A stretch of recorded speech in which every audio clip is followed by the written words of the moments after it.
Hello dear, इस video के अंदर आपका बहुत बहुत स्वागत है। इस वीडियो के अंदर हम बहुत ही मज़ेदार टॉपिक करने वाले हैं भाई, कोऑर्डिनेट ज्योमेट्री।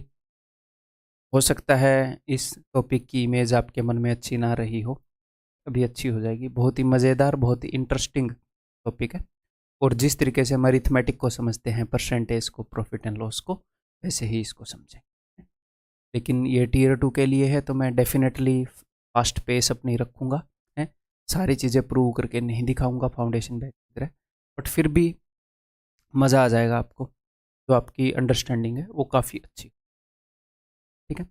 और आगे बढ़ने से पहले, आज सुबह से ही मैं जो मेरे दिमाग में बार बार एक कई चीज़ें आ रही हैं कि अ, कई टीचर्स मेरी लाइफ में रहे हैं जिन्होंने मेरे लाइफ के ऊपर काफ़ी पॉजिटिव इम्पैक्ट डाला है। जैसे 5th क्लास से पहले, फिर 10th क्लास तक, फिर 11th में, एंड अलग अलग टाइम पर अलग अलग टीचर्स रहे हैं जिन्होंने मेजर इम्पैक्ट डाला है, जिन्होंने ज़िंदगी की दिशा ही बदल दी, ठीक है। तो उनके प्रति बहुत ग्रेटिट्यूड मैं फील कर रहा हूँ। और आप लोगों के प्रति जो मैं अपनी तरफ से पूरी कोशिश करता हूँ, बट फिर भी आप लोग इतना ट्रस्ट करते हैं, जो मेरे अंदर फेथ इम्पार्ट करते हैं। यही काम उन टीचर्स ने किया था कि मेरे ऊपर विश्वास किया था, भाई तू कर सकता है। देन उससे एक अजीब सी ताकत मिलती है। ऐसे ही जो आप लोग जो फेथ इम्पार्ट करते हैं कि हाँ सर अच्छे से गाइड करेंगे, और सर है तो हम कर ही ले जाएंगे, बहुत सारे आप लोगों के मैसेज आते हैं। तो thank you for all that भाई, थैंक यू इस सपोर्ट के लिए। और मुझे पता है एक टीचर का रोल कितना इम्पोर्टेंट रहता है मेरी लाइफ के अंदर, अलग अलग स्टेज पर बहुत ज़्यादा इम्पैक्ट पड़ा है। तो मैं भी पूरी ईमानदारी, पूरी शिद्दत से, मतलब जितना इम्पैक्ट आपकी लाइफ पर, जितना पॉजिटिव इम्पैक्ट डाल सकता हूँ उतना डालने, ठीक है। तो स्टार्ट करें फिर, पेन नोटबुक लेकर आ जाओ भाई, ठीक है। हाँ, अभी ये स्टार्टिंग में बातें करी हैं तो लाइटली मत ले जाना मेरे को, अभी स्ट्रिक्ट हूँ आगे के लेक्चर में, ठीक है। पेन नोटबुक लेकर आ जाओ, स्टार्ट करते हैं। तो भाई इंग्लिश में कोऑर्डिनेट ज्योमेट्री बोलते हैं, और हिंदी में निर्देशांक ज्यामिति है। तो ज्योमेट्री, ज्योमेट्री वर्ड आपको यहाँ पर दिख रहा है, तो ज्योमेट्री से इसका लेना देना है, क्या लेना देना है वो मैं आपको बताऊंगा, ठीक है। चलिए, तो सबसे पहले तो कोऑर्डिनेट ज्योमेट्री है क्या, उसकी डेफिनेशन। तो coordinate geometry is algebraic representation of geometry. मतलब क्या है, तो ज्योमेट्री है उसको एल्जेब्रा की फॉर्म में हम कैसे रिप्रेजेंट कर सकते हैं। एक सर्कल को, एक सर्कल क्या है, एक ज्योमेट्री की फिगर है, उसको इक्वेशन में कैसे लिख सकते हैं, वो है कोऑर्डिनेट ज्योमेट्री। एक लिंक है, एल्जेब्रा एक बड़ा सा पार्ट है मैथ्स का, ज्योमेट्री एक बड़ा सा पार्ट है मैथ्स का, दोनों इंपॉर्टेंट और बड़े से पार्ट हैं। इन दोनों को लिंक करता है, इन दोनों को जोड़ता है क्या, कोऑर्डिनेट ज्योमेट्री। समझ के, जैसे ये देखो, कोई भी ज्योमेट्रिकल फिगर जो है उसको हम रिप्रेजेंट कर सकते हैं किसी न किसी वे में, किसी न किसी इक्वेशन, ठीक है। तो कुछ एग्जांपल मैं आपको देता हूँ। जैसे ये सर्कल है, ज्योमेट्रिकल फिगर है, अगर इसको मुझे इक्वेशन में लिखना है तो मैं ऐसे लिखूंगा, ठीक है। आगे इन चीज़ों को डिटेल में करेंगे, अभी जस्ट मैं आपको डेफिनेशन दे रहा हूँ। ये एक लाइन है, ज्योमेट्री में ये एक लाइन है, एल्जेब्रा में इसको ऐसे लिखेंगे। तो ये काम कोऑर्डिनेट ज्योमेट्री करती है। ये एक पॉइंट है, ज्योमेट्री में ये एक पॉइंट है, एल्जेब्रा में इसको ऐसे लिखते हैं कोऑर्डिनेट ज्योमेट्री में, ठीक है। ये एक इक्वेशन है, आपको क्वाड्रेटिक इक्वेशन, अब सर्कल आपने ऐसे ज़्यादा देखा है, ऐसे नहीं देखा। क्वाड्रेटिक इक्वेशन आपने ऐसे ज़्यादा देखी है, उसको अगर मैं रिप्रेजेंट करूंगा ज्योमेट्री से, तो ऐसी एक फिगर बन के आएगी, एक पैराबोला बन के आएगा, ठीक है। क्लियर है। तो कोऑर्डिनेट ज्योमेट्री ये काम करता है जी। तो ज्योमेट्री और एल्जेब्रा का लिंक है, तो घबराने की बात नहीं है, दोनों टॉपिक आपने अच्छे से कोई मजे में कर ले जाएंगे। तो चलिए जी, इसके बेसिक करते हैं फिर। देखो, तो जैसे कि नंबर लाइन होती है, नंबर लाइन पर आप ऐसे रिप्रेजेंट करते हो, जीरो, नंबर सिस्टम के अंदर आपने नंबर लाइन पढ़ी है, 2, 3। तो जो नंबर लाइन होती है ये 2 डायमेंशन में होती है, 2 डायमेंशन में, सॉरी 1 डायमेंशन में आप बोल सकते हो, 1 डायमेंशन के अंदर होती है। ऐसे एक ही दिशा में हम ऐसे कर सकते हैं, ऐसे ऊपर नीचे नहीं जा सकते, है ना, बस राइट या लेफ्ट, बस यही एक अपनी डायमेंशन है। ऐसे इसको अगर मैं 2 डायमेंशन में कर दूं तो ये कोऑर्डिनेट ज्योमेट्री का एक्सिस सिस्टम बन जाएगा, हिंदी में बोलेंगे अक्ष पद्धति बन जाएगी, ठीक है। जैसे नंबर लाइन में आप ऐसे मूव होते हो, इधर पॉजिटिव इधर नेगेटिव है, इसमें फिर हाइट और डेप्थ भी ऐड हो जाती है, एक और डायमेंशन ऐड हो जाती है। ठीक है, तो इसको हम बोलते हैं जी एक्स एक्सिस। तो मैं इस पेस पर चलूंगा, मैं टियर 2 के लिए पढ़ा रहा हूँ, बट उसके लिए भी जो मेरा पर्सपेक्टिव है चीज़ों को देखने का, जो मेरा नज़रिया है, वो तो इम्पार्ट करना पड़ेगा, वो तो आपको देना पड़ेगा। तो ये मत सोचना एक्स एक्सिस भी बता रहे हो सर आप, तो ज़रूरत है इसलिए बता रहा हूँ। अपने अकॉर्डिंग स्पीड तेज़मंदी कर लेना। इसको हम 3 क्लास के अंदर कंप्लीटली फिनिश कर लेंगे, जिसके अंदर प्रैक्टिस भी शामिल होगी। ठीक है, तो अपने अकॉर्डिंग स्पीड आप कर लेना है। ठीक है भाई, ओके। तो ये जो लेटा पड़ा है इसको हम बोलते हैं एक्स एक्सिस। एक्सिस को हिंदी में बोलते हैं अक्स। आपको जो हैंड रिटन नोट मिलेंगे उनमें भी एक आधी चीज़ों की हिंदी आपको मिल जाएगी। ठीक है, ये जो यहाँ पर बिंदु है जहाँ पर एक्स एक्सिस और वाई एक्सिस काटते हैं, इसको हम बोलते हैं जी ओरिजिन। इसको ओ से रिप्रेजेंट करते हैं जनरली, और हिंदी में इसको बोलते हैं जी मूल बिंदु। मूल यानी कि जड़, जहाँ से चीज़ें स्टार्ट हुई हैं, यहीं से राइट और लेफ्ट ऊपर नीचे यहाँ से जा रहा है माप। ठीक है, तो बाकी इसको हम बोलेंगे 1, इसको 2, 3, 4, 5, 6, 7। राइट हैंड साइड पर पॉजिटिव डायरेक्शन है। ठीक है, लेफ्ट हैंड साइड पर नेगेटिव है। इतना तो नंबर सिस्टम में, नंबर लाइन के बारे में आपको पता ही है। ठीक है जी, ऐसे ही ऊपर पॉजिटिव डायरेक्शन है, तो +1, +2, +3, +4, +5। नीचे नेगेटिव डायरेक्शन है।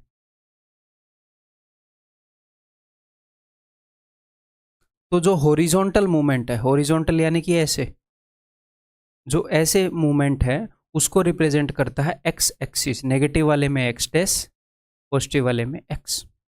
और जो वर्टिकल मूवमेंट है, ऐसे ऊंचाई और गहराई की मूवमेंट, ऐसे कि कोई चीज़ कितनी ऊंची है वो हमें पता चलेगा कि अच्छा ये तो 3.5 यूनिट ऊंची है, अच्छा ये जो चीज़ है ये तो 5 यूनिट ऊंची है। ठीक है, ये ओरिजिन से कितनी दूर है वो हमें बताएगा एक्स एक्सिस, कि भाई ये यहाँ से इस 4 के ऊपर है, सपोज 4 के ऊपर है, कि हॉरिजॉन्टली ये 4 यूनिट उस तरफ है, पॉजिटिव में है, नेगेटिव में है, ऐसे। ठीक, ओके जी। तो एक्चुअल में ये चीज़ पता है क्या करती है, ये हमें मदद करती है किसी भी ज्योमेट्रिकल फिगर को एक इक्वेशन में कन्वर्ट करने में, उसको एल्जेब्रा की फॉर्म में रिप्रेजेंट करने में है। ये एग्जैक्टली बता देती है कि वो ज्योमेट्रिकल फिगर कैसी है और कहाँ है। ठीक है, जैसे ये पॉइंट ले लो, तो ये पॉइंट कहाँ पर है, इसका एड्रेस है कि ये हॉरिजॉन्टली ऐसे यहाँ से 3 यूनिट दूर है, 3 यूनिट दूर है। तो इसकी ओरिजिन से दूरी 3 यूनिट है, और कहाँ पर, राइट साइड पर। राइट साइड पर क्यों, क्योंकि +3 है। ठीक है, और वर्टिकली इसकी दूरी 2 यूनिट है। इसको हम रिप्रेजेंट करते हैं ऐसे x, y, यानी कि 3, 2 से। जो हॉरिजॉन्टल दूरी है वो हम पहले लिखते हैं x वाली।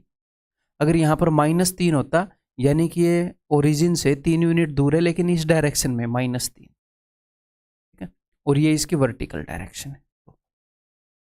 तो समझ में आ गई कैसे ये एक ज्योमेट्रिकल फिगर को, ये कितना है जी, ये x एक्सिस 2, और ये कितना है, और ये 3 है, और ये 2 उल्टा लिख दिया मैंने।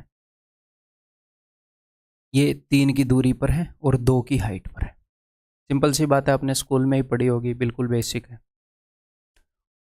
समटाइम्स कभी कभी ये होता है कि इनको ऑर्डिनेट और एब्सिसा के नाम से बुलाते हैं। इसको बोलते हैं कि भैया एक पॉइंट है जिसका ऑर्डिनेट है 2 है, और जिसका एब्सिसा, ये भी अब इसकी स्पेलिंग पता नहीं, स्पेलिंग गंदी सी स्पेलिंग है, ऐसे ही मान लो। ठीक है, नोट्स के अंदर ठीक दी हुई है, हैंड रिटन नोट्स में। एब्सिसा हो सकता है, मोस्ट प्रोबेबली ये भी ठीक हो। इसको एब्सिसा बोलते हैं एक्स कोऑर्डिनेट को, इसको ऑर्डिनेट बोलते हैं। अब आपको कैसे ध्यान रहेगा, इसको ऑर्डिनेट बोलते हैं इसको। तो कोऑर्डिनेट ज्योमेट्री के अंदर को पहले आता है, ऑर्डिनेट बाद में दूसरे वाला है, यानी कि दूसरे वाला यानी कि वाई वाले को ऑर्डिनेट बोलते हैं, वाई वाले को ऑर्डिनेट, और दूसरा जो भी एब्सिसा बच गया वो एक्स को बोलते हैं। और हिंदी में इनको बोलते हैं भुज और कोटि। ये बहुत ज़्यादा यूज़ नहीं होते, बट एक आधे क्वेश्चन के अंदर कभी कभी उसने बताया है कि एक पॉइंट है जिसका भुज वाला जो अक्षांश है वो ये है, कोटि वाला ये है, ऐसे। तो फिर आपको पता होना चाहिए। ठीक। अगर मैं आपको बोलूँगा एक पॉइंट है जिसका एब्सिसा -4 है, यानी कि वो पॉइंट यहाँ पर, इसका एब्सिसा -4 है और ऑर्डिनेट 3 है, वो पॉइंट ऐसे हो गया -4 3, एक्स ये है, वाई ये। समझ में आ गई बात? क्लियर है? ओके। डरना नहीं है, कोई बहुत बड़ी बात नहीं है, जैसे उसने नाम दे दिया है, मैथमेटिशियन से मिलके नाम दे दिया है। अब आगे बढ़ते हैं भाई। तो पॉइंट को कैसे रिप्रेजेंट करते हैं पता चल गया। अब इन चार को क्वाड्रेंट बोलते हैं। क्वाड्रेंट यानी कि कोई भी चीज़ 1/4, चौथा हिस्सा, हिंदी में बोलते हैं चतुर्थांश। तो ये क्वाड्रेंट 1 है, ये क्वाड्रेंट 2 है, ये तीसरा है, ये चौथा है। ये आपने ट्रिग्नोमेट्री के अंदर देखे होंगे, क्वाड्रेंट 1 2 3 4, तो उसी ऑर्डर में है ये 1 2 3 4। ठीक है। हाँ, अब यहाँ पर देखो x और y दोनों पॉजिटिव हैं, तो ये चीज़ें रटने की ज़रूरत नहीं है कि यहाँ पर दोनों पॉजिटिव हैं, यहाँ पर x जो है वो तो नेगेटिव होएगा और y जो है वो पॉजिटिव होएगा। तो ये मत रटना आप, क्योंकि इतना आप अपना दिमाग घर पे तो भूल कर जाओगे नहीं, साथ में लेकर जाओगे ना। दिमाग ले जाना अलाउड है, टेंशन मत लो, एक्स्ट्रा कैलकुलेटर वगैरह नहीं अलाउड। तो इतना तो आप इमेजिन कर ही लोगे कि थर्ड क्वाड्रेंट के अंदर दोनों नेगेटिव हैं, इसके अंदर अच्छा जी एक्स वाला तो पॉजिटिव है, वाई वाला नेगेटिव है। क्लियर है? तो बात समझ में आ गई, ये बेसिक सी चीज़ है भाई। अब हम आगे बढ़ते हैं। तो अब ब्लैक एंड वाइट स्क्रीन कर लेते हैं अपनी, आंखें बची रहेंगी, जीवन सुखी रहेगा। एक ही जोड़ी आंखें हैं, बुढ़ापे तक यही चलानी है आपने। जो रंगीन कार्यक्रम है इस टाइप वाला, वो मैं कलरफुल करूँगा, बाकी क्वेश्चन ब्लैक एंड वाइट। चलिए जी, दी पॉइंट तो मैं कई बेसिक क्वेश्चन भी लूँगा जस्ट आपको वार्म अप करने के लिए। The point -5 7 lies in which quadrant. X की वैल्यू माइनस, तो एक्स की वैल्यू माइनस यानी कि ये, और वाई जो है पॉजिटिव, तो अगर पॉजिटिव होएगा तो यहाँ चले जाएंगे, वाई अगर नेगेटिव होता तो यहाँ चले जाते। तो ये सेकंड क्वाड्रेंट है, फर्स्ट सेकंड थर्ड फोर्थ। तो कौन से क्वाड्रेंट में, कौन से चतुर्थांश में? दूसरे चतुर्थांश में। -5, यहाँ पर -5 होएगा और यहाँ पर कहीं पर 7 होएगा, तो ये वाला पॉइंट होएगा। क्लियर है भाई? Next, the point 7 and -5 lies in which quadrant. तो आप मेंटली भी देख सकते हो, 7 एक्स पॉजिटिव है और वाई नेगेटिव है, चौथा क्वाड्रेंट। एक्स पॉजिटिव है और वाई नेगेटिव है, यहाँ कहीं जहाँ पर भी ये होएगा, ये फोर्थ क्वाड्रेंट के अंदर होएगा। तो that is equal to option D. ऐसे रटना नहीं है, बचपन में कई बार टीचर्स रटवा देते थे कि प्लस माइनस ये वाला क्वाड्रेंट, माइनस माइनस ये वाला क्वाड्रेंट, नहीं रटना है। ठीक है? क्लियर? जो चीज़ें रटने की होंगी मैं बताऊंगा। The coordinates of point situated on x-axis at a distance of 5 unit from the y-axis। ये देखो, एक पॉइंट के कोऑर्डिनेट पूछ रहा है जो कि एक्स एक्सिस के ऊपर है, ठीक है, यानी कि वो पॉइंट यहाँ पर है। Okay, at a distance of 5 units from Y axis. तो वाई एक्सिस कौन सा है? ये वाई एक्सिस है, ये एक्स एक्सिस है। तो इस वाई एक्सिस से 5 यूनिट की दूरी पर, तो वाई एक्सिस से 5 यूनिट की दूरी पर या तो इधर होएगा, तो इसके कोऑर्डिनेट क्या होंगे? तो पहले हम लिखते हैं एक्स वाले की वैल्यू, फिर वाई वाले की वैल्यू। तो यानी कि ये 5 यूनिट की दूरी पर है तो 5, और हाँ एक्स एक्सिस के ऊपर, क्योंकि जो वाई कोऑर्डिनेट है वो डिनोट करता है कि पॉइंट की हाइट कितनी है। ऊपर होएगा तो बोलेगा पॉजिटिव में है तो यानी कि हाइट है, नेगेटिव में यानी कि गड्ढे में है, गहराई है, नेगेटिव है। ठीक है? तो एक्स एक्सिस के ऊपर कोई भी पॉइंट होएगा तो उस वक्त वाई एक्सिस की वैल्यू क्या हो जाएगी? 0, क्योंकि कोई हाइट ही नहीं है इसकी, ना ये ऊपर गया है ना ये नीचे गया है। तो दो पॉइंट हैं जो वाई एक्सिस से 5 यूनिट की दूरी पर है, एक तो इधर और एक इधर। ये मत बोलना सर ये -5 यूनिट की दूरी पर है, डिस्टेंस तो डिस्टेंस होता है भैया। ये जो -5 का डिस्टेंस थोड़ी है, माइनस तो डायरेक्शन को रिप्रेजेंट कर रहा है कि इस तरफ की डायरेक्शन। ठीक है? तो ये दो पॉइंट है, इन दोनों में से कोई भी एक आपको दे देगा, दोनों नहीं देगा।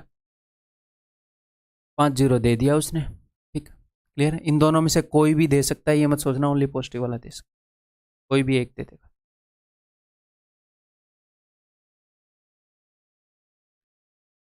तो बिल्कुल बेसिक सी चीज़ें कवर हो गई। अब सबसे पहला आसान फॉर्मूला इसका, दैट इज़ डिस्टेंस फॉर्मूला देख लेते हैं। ये ब्लैक एंड वाइट में कैसा दिखेगा, ठीक ठाक दिख रहा है? ऐसे ब्लैक एंड वाइट में ही कर लेते हैं इसको, ठीक है। तो डिस्टेंस फॉर्मूला क्यों यूज़ होता है? डिस्टेंस फॉर्मूला यूज़ होता है दो पॉइंट्स के बीच में डिस्टेंस निकालने के लिए। जैसे मान लो मैं आपको ऐसे बोल दूँ, भैया ये 2 पॉइंट हैं, ऐसे एक पॉइंट है 3 और 2 और एक पॉइंट है 5 और -7, इनके बीच में कितना डिस्टेंस? तो डिस्टेंस फॉर्मूला कहता है कि under root x1 minus x2, अगर 2 पॉइंट है, आप ऐसे नोट बना लो अपनी नोटबुक के अंदर, अगर 2 पॉइंट हैं, एक पॉइंट है a x1 y1 जिसके कोऑर्डिनेट्स हैं, और दूसरा पॉइंट है b जिसके कोऑर्डिनेट हैं x2 y2, तो A B is equal to यानी कि ए और बी का distance, A B line segment की लंबाई यानी कि ए और बी का distance is equal to x1 minus x2 का whole square plus y1 minus y2 का होल स्क्वायर। अब आपको कुछ बुक्स में x1 माइनस x2 मिलेगा, कुछ में x2 माइनस x1 मिलेगा, फर्क नहीं पड़ता। क्यों? क्योंकि एट द एंड स्क्वायर होना है, एट द एंड स्क्वायर होना है, पॉजिटिव ही हो जाना है, किसी में से किसी को घटा लेना। तो ये है डिस्टेंस फॉर्म। यानी कि अगर 2 पॉइंट हैं ये 3, 2 एंड 5, 7, तो इनके बीच में क्या डिस्टेंस होगा? अगर मैं एक लाइन खींच दूं तो उसकी क्या लंबाई होगी? इसकी लंबाई होएगी जी अंडर रूट। अब आपने कैसे करना है देखो, ना तो इस फॉर्मूले को रटना है, रटना नहीं है इसको, ना इनको नाम देने हैं x1 y1 x2 y2, ना, सिंपली ऐसे देखना कि इनके x कोऑर्डिनेट के बीच में कितने का फर्क है, 5 और 3 के बीच में कितने का डिफरेंस है, 2 का, उसका स्क्वायर लिख दो, ठीक, प्लस लगाओ। अब y कोऑर्डिनेट्स के बीच में कितने का फर्क है, 2 और -7 में। ये मत बोल देना 5 का फर्क है, क्योंकि -7 तो भैया 0 से -7 इधर है और 2 जो है वो इधर है, तो 9 का फर्क हो गया, 9 का डिफरेंस है। तो एक हिसाब से हो क्या रहा है, x कोऑर्डिनेट्स के डिफरेंस का स्क्वायर y कोऑर्डिनेट्स के डिफरेंस का स्क्वायर। तो ये फॉर्मूला लिख के या इनको नाम देकर हम नहीं करेंगे, सिंपली ये देखो इनके x एक्सिस के बीच में जो डिफरेंस है उसका स्क्वायर कर दिया, y एक्सिस के बीच में जो डिफरेंस है उसका स्क्वायर कर दिया। 7 -7 और 2 में 9 का फर्क है, तो 9 का स्क्वायर विल बी 81। तो अपना उत्तर हो जाएगा अंडर रूट 85। इन दोनों के बीच का डिस्टेंस है अंडर रूट 85। ठीक, क्लियर? ये बात समझ में आ गई? ये लिख लिया, ये आपको नोट्स के अंदर भी लिखा हुआ मिल जाएगा, ठीक है। अब ये होता क्यों है वो मैं आपको बता देता हूँ। जे देखो मज़ेदार चीज़ है,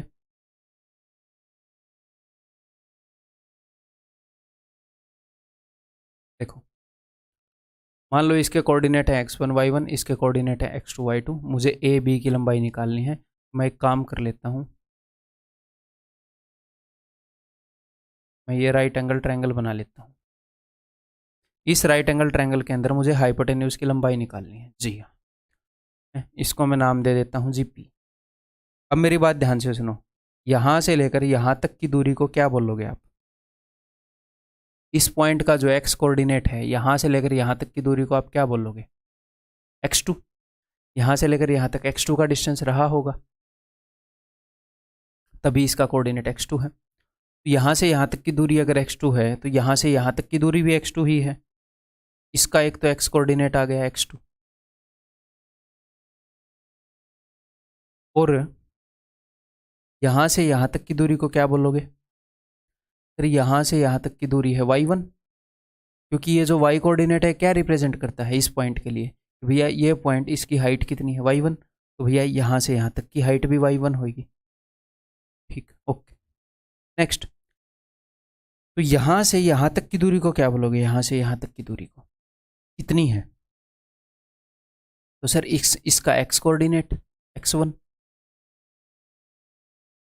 ये यही तो रिप्रेजेंट करता है कि पॉइंट ए ऐसे कितनी दूर है, x एक्सिस पे कितनी दूर है। तो देखो ये मुझे पता चल गया x1 है, यहाँ से लेकर यहाँ तक x1 है, और यहाँ से लेकर यहाँ तक x2 है। तो p a की लंबाई क्या हो जाएगी? वो हो जाएगी x1 माइनस x2। इस लाइन की लंबाई हो जाएगी x1 माइनस x2। सिमिलरली इसी प्रकार यहाँ से लेकर यहाँ तक की जो ऊंचाई है वो है y1, और यहाँ से लेकर यहाँ तक की जो ऊंचाई है वो है y2। तो बी से लेकर पी तक की डिस्टेंस हो जाएगी y2 माइनस y1। और पाइथागोरस थ्योरम लगाओगे तो A B square is equal to इसका स्क्वायर प्लस इसका स्क्वायर, यानी कि y कोऑर्डिनेट्स के बीच के डिफरेंस का स्क्वायर प्लस x कोऑर्डिनेट्स के बीच के डिफरेंस का स्क्वायर। और बिकॉज स्क्वायर हो रहा है तो फर्क ही नहीं पड़ता, x1 माइनस x2 है, x2 minus x1, and A B is equal to this. Clear है भाई? तो डिस्टेंस फॉर्मूला क्या है मैंने बताया ना, कोऑर्डिनेट ज्योमेट्री है क्या?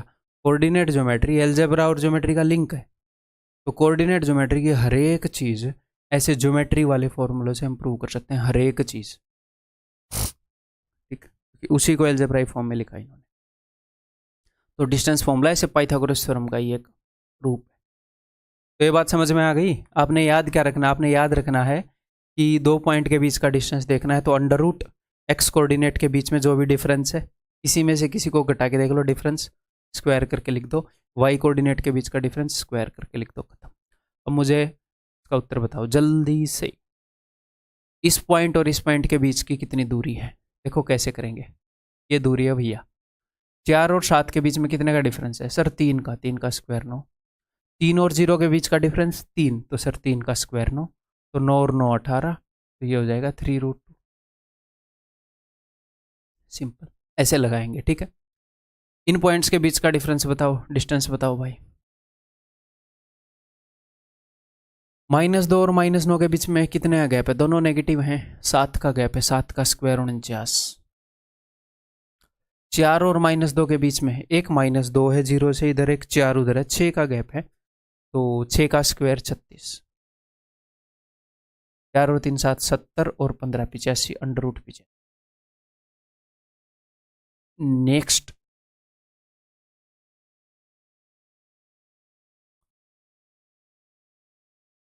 दस और 2 के बीच में डिफरेंस है भैया 12 का, तो 12 का स्क्वायर इज 144, प्लस 10 और 2 के बीच में -2 के बीच में, और 7 और इसके बीच में 10 का है, तो ये हो जाएगा 100। 7 और -3 के बीच में 10 का गैप है, तो √244। क्लियर है? 244 में कुछ 4 कॉमन आ जाएगा, है ना? 4 6 24, 4 एकम 4, तो इट विल बी 2√61। तो डिस्टेंस फॉर्मूला, दूरी सूत्र, दो पॉइंटों के बीच की दूरी कर लोगे। अब ये करो,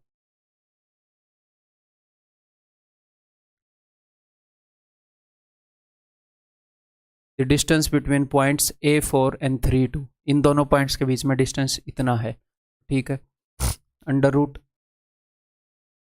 डिस्टेंस फॉर्मूला लगा दो सिंपली, या फिर मैं ये करूँ, ये डिस्टेंस आएगा इज इक्वल टू 2√2, फिर मैं स्क्वायर करूँगा तो डायरेक्टली स्क्वायर कर दूँ दोनों साइड। एक स्टेप तो स्किप कर ही सकते हैं ना, तो चलिए करते हैं। तो सबसे पहले यहाँ पर क्या आएगा? यहाँ पर आएगा, अब आपका दिल करे तो A-3 कर लो, दिल करे तो 3 - A कर लो, कोई दिक्कत नहीं है, कोनो प्रॉब्लम नहीं है, ठीक है। प्लस आगे आएगा 2 और 4 के बीच का गैप कितना है? 2, 2 का स्क्वायर। तो मैं डायरेक्टली एग्जाम में ये लिखूँ, ये आपको समझाने के लिए लिख दिया।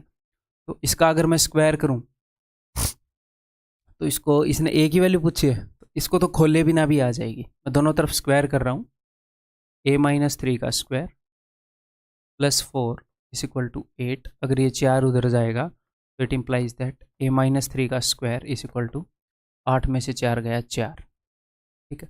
अब मेरी बात ध्यान से सुनिएगा, ध्यान से। आपको A की वैल्यू पता है सर? नहीं पता। अगर मैं इसको दोनों तरफ स्क्वायर रूट करूंगा, ये बात ध्यान से सुनिएगा, अगर आप A-3 का होल स्क्वायर इसका ऐसे स्क्वायर रूट कर रहे हैं तो मेरे दोस्त ये A-3 भी आ सकता है और 3 - A भी आ सकता है, जो भी पॉजिटिव है वो आएगा। हमें A की वैल्यू पता नहीं, ठीक है। तो मैं ये करता हूँ, मैं इसको अगर मैं स्क्वायर रूट करूँगा तो, या फिर ऐसे मान लो अगर मैं स्क्वायर रूट करूँगा तो ये +2 भी आ सकता है, -2 भी आ सकता है। A-3 की वैल्यू +4 भी हो सकती है, या फिर A-3 की वैल्यू -4 भी हो सकती है। यहाँ पर A की वैल्यू आ जाएगी जी 7, और यहाँ पर A की वैल्यू आ जाएगी -1। क्या मैंने कुछ गड़बड़ कर दी? a-3 4 और 2 में 2 का फ़र्क, 2 का स्क्वायर 4 लिख दिया, 2 दूनी 4 दूनी 8 लिख दिया। ठीक है, a-3 का स्क्वायर, ये 4 उधर जाएगा तो 4 हो जाएगा। तो अच्छा यहाँ पर मैंने 4 लिख दिया, स्क्वायर रूट भी तो करना था ना, तो यहाँ पर वैल्यू 5 और 1 हो सकती है, 5 और 1, 5 भी हो सकती है, 1 भी हो सकती है, तो both 5 and.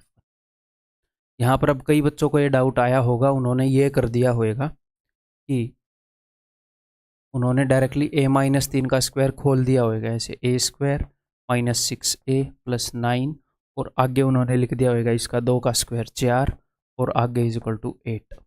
It implies that a² -6a, तो 9 और 4, ये 8 अगर इधर आया तो 9 में से 8 गए 1 + 5 = 0। ठीक है, ऐसे भी कर सकते हो, कोई दिक्कत नहीं है। तो 5 को ऐसे 2 नंबर में तोड़ो जिनका सम जो हो वो 6 हो, तो 5 और 1, तो एक ही 2 वैल्यू पॉसिबल है, 5 और 1, तो उत्तर = ऑप्शन सी। कैसे भी कर लो, कोई दिक्कत नहीं है। ठीक है, जब कई बार मुझे लगता है कि ये 4 उधर जाकर ऐसा नंबर बनेगा कि परफेक्ट स्क्वायर होगा, तो हम एज इट इज़ भी छोड़ के सोल्व कर सकते हैं, बट तुम कैसे भी कर लो भाई, कोई दिक्कत नहीं है। आगे, इस बिंदु और इस बिंदु के बीच की दूरी 13 है, तो k का मान क्या है? तो चलिए बताते हैं, वही डिस्टेंस फॉर्मूला लगा देते हैं भैया। तो k-4 का स्क्वायर प्लस 8 और 4 के बीच में कितने का फ़र्क है? 12 का, वो माइनस का 4 है, तो 12 का स्क्वायर 144 = 13 का स्क्वायर 169। तो आपको देख के ध्यान में नहीं आया कि 12 का स्क्वायर और 13 का स्क्वायर है? वैसे तो आप इसको कर ही लोगे, कोई दिक्कत नहीं है इस क्वेश्चन को, बट अगर आपको ये ध्यान में आ जाए कि ये 12 और 13 हैं, तो पाइथागोरियन ट्रिपलेट ही तो है। मैंने आपको ये बताया है कि डिस्टेंस फॉर्मूला है क्या, वो पाइथागोरस थ्योरम ही तो है, उसी से तो वो निकला है। तो कई बार वो ऐसी साइड्स यूज़ करता है जो पाइथागोरियन ट्रिपलेट है, तो अगर आपको वो स्ट्राइक हो जाएगी तो सोल्व करने की भी ज़रूरत नहीं होगी। ठीक, फिर सोल्व करने की ज़रूरत नहीं होगी, तो आप वैसे भी कर सकते हो, या फिर अगर ऐसे दिख जाए तो ऐसे भी कर सकते हो। तो k-4 का स्क्वायर = अब ऐसे मत कर देना कि k-4 = 5 ना, k-4 का स्क्वायर 25 के बराबर है, तो हो सकता है 5 का स्क्वायर भी 25 ही होता है, -5 का भी, तो k-4 की वैल्यू 5 भी हो सकती है, या फिर k-4 की वैल्यू -5 भी हो सकती है। इट इम्प्लाइज दैट k की वैल्यू हो जाएगी 9 and it implies that k की वैल्यू क्या हो जाएगी जी, अगर ये 4 उधर जाएगा तो -1। इसने एक ही चॉइस दे रखी है ना, हाँ, option C will be the answer.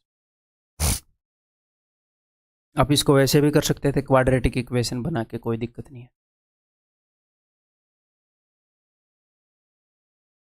ठीक है, आगे बढ़ जाऊँ अब।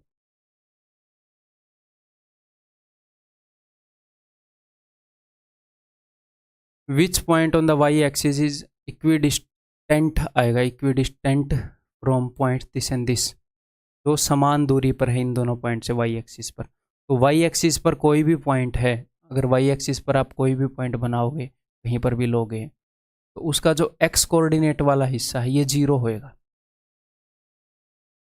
क्योंकि एक्स रिप्रेजेंट करता है कि इस पॉइंट से हॉरिजॉन्टल कितनी मूवमेंट है, कोई मूवमेंट तो है नहीं, ना उधर ना इधर, वाई कोऑर्डिनेट पर है, तो वाई एक्सिस पर है, तो ये वाला हिस्सा 0 होएगा, और ये वाला हिस्सा कुछ भी हो सकता है, 2 3 4 5 -2 -3 -4, तो ठीक है। तो वो पॉइंट मैंने मान लिया 0 और वाई, वाई की वैल्यू हमें पता नहीं, तो ये जो पॉइंट है ये इन दोनों से इक्वल दूरी पर है, वही डिस्टेंस फॉर्मूला लगा देते हैं कि इसका और इसका जो डिस्टेंस है उसको मैं इक्वल कर देता हूँ इसके और इसके डिस्टेंस के।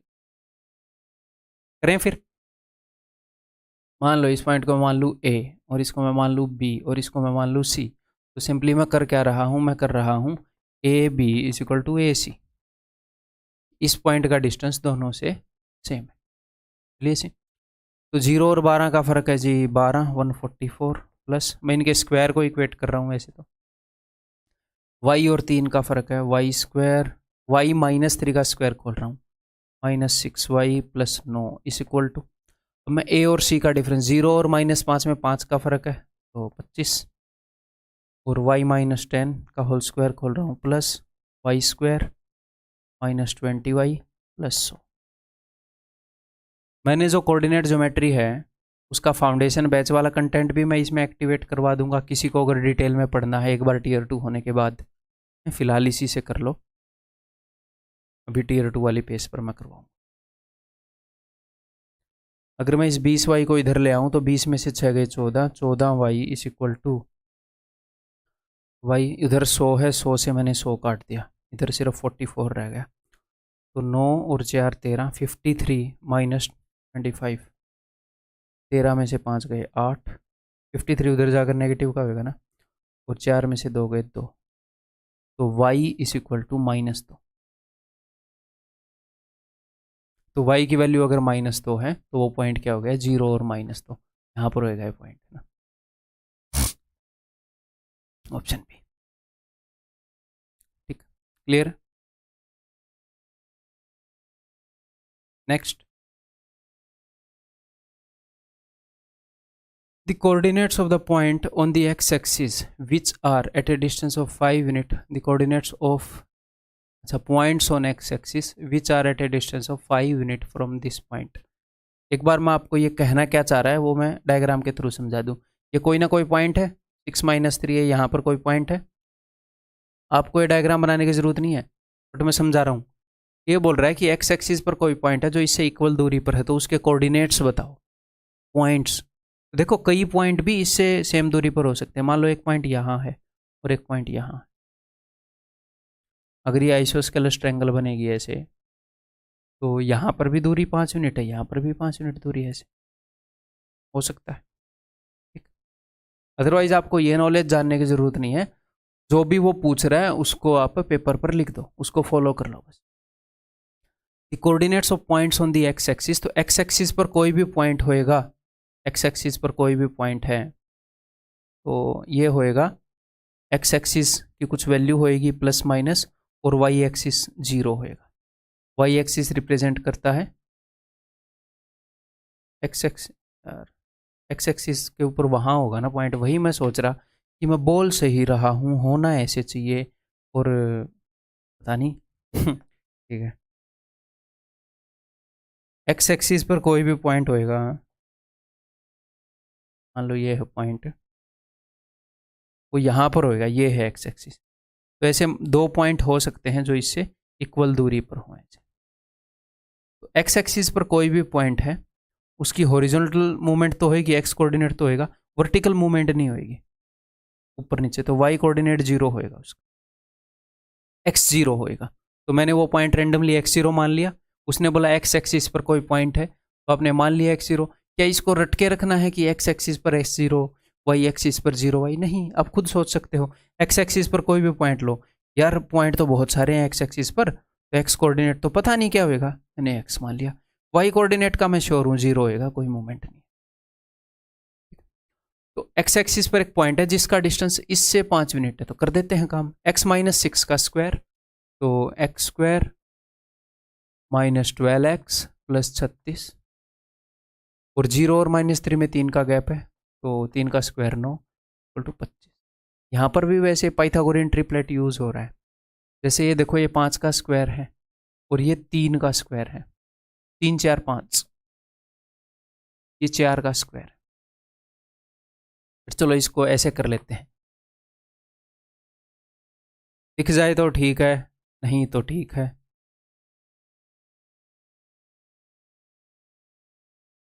चलो जी करें। It implies that x² - 12x, तो ये कितना हो जाएगा 45, अगर ये 25 इधर आया तो ये हो जाएगा जी प्लस का 20 = 0। 20 को ऐसे तोड़ना है कि 12 आ जाए, ऐसे तोड़ें, 5 चौके 20, 10 दूनी 20। ठीक है, 2 नंबर जिनका सम 12 हो, तो वही x की 2 वैल्यू हो गई। ठीक है, तो 10 और 0, एक ऐसा पॉइंट हम देख रहे थे ना जो x एक्सिस पर है, x की 2 वैल्यू हो सकती है, एक तो 10 0 वाला पॉइंट और एक 2 0 वाला पॉइंट। तो इस पॉइंट से एक तो 10 0 वाला पॉइंट 5 यूनिट के डिस्टेंस पर होगा, और एक 2 0 वाला पॉइंट भी 5 यूनिट के डिस्टेंस पर होगा।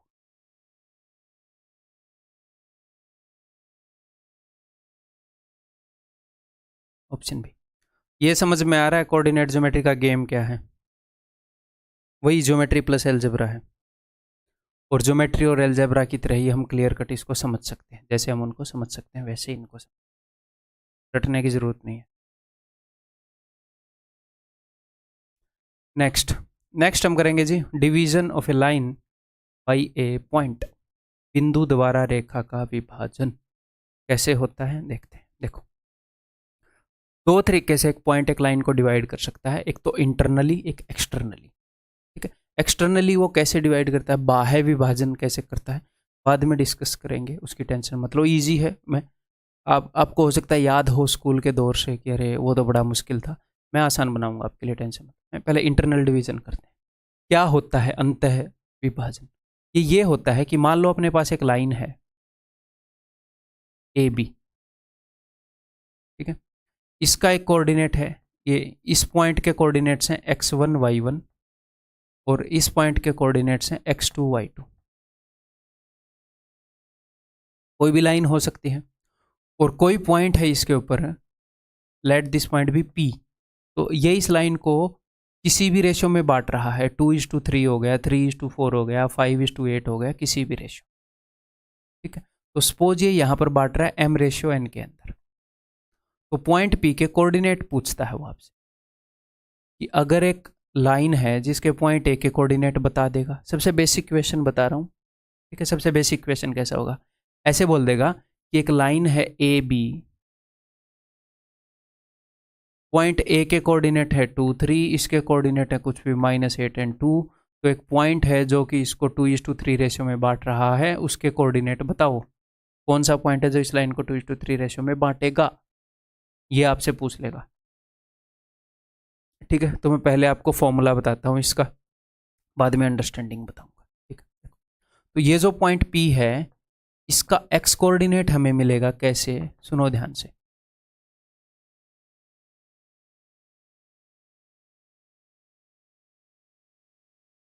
इसको रटना कैसे है, याद कैसे रहेगा बताऊंगा, आप भूलोगे ही नहीं।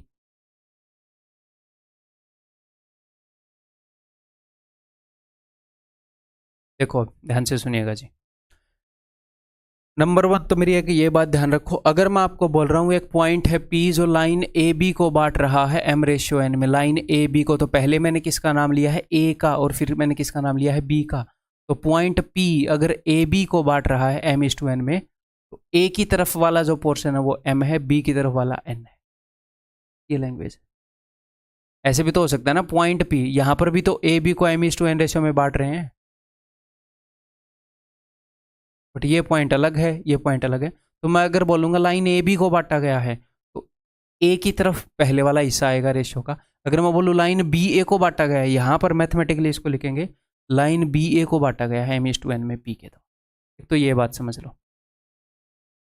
ठीक, अब इसको कैसे याद रखना है, जो भी पॉइंट m/n रेशियो में बांट रहा है, अगर एंड पॉइंट्स के ये कोऑर्डिनेट है, तो अगर आपको एक्स कोऑर्डिनेट निकालना है तो सिर्फ एक्स कोऑर्डिनेट का लेन देन है। यहाँ पर m को, m इधर वाला हिस्सा है ना, इधर वाले हिस्से को दूसरे वाले एक्स कोऑर्डिनेट से मल्टीप्लाई कर दो mx2, और इधर वाले रेशियो को दूसरे वाले कोऑर्डिनेट से मल्टीप्लाई कर दो nx1, mx2 nx1 divided by m plus n। अगर y कोऑर्डिनेट निकालना है तो y के साथ मल्टीप्लाई कर देंगे, m y2 प्लस में n y1 बटे में m प्लस। यहाँ पर इनको A1 A2 फलाना ढिमकाना ऐसे नाम दिए जाते हैं, और फिर बच्चे भी उनको नाम देते हैं, ऐसे नहीं करना।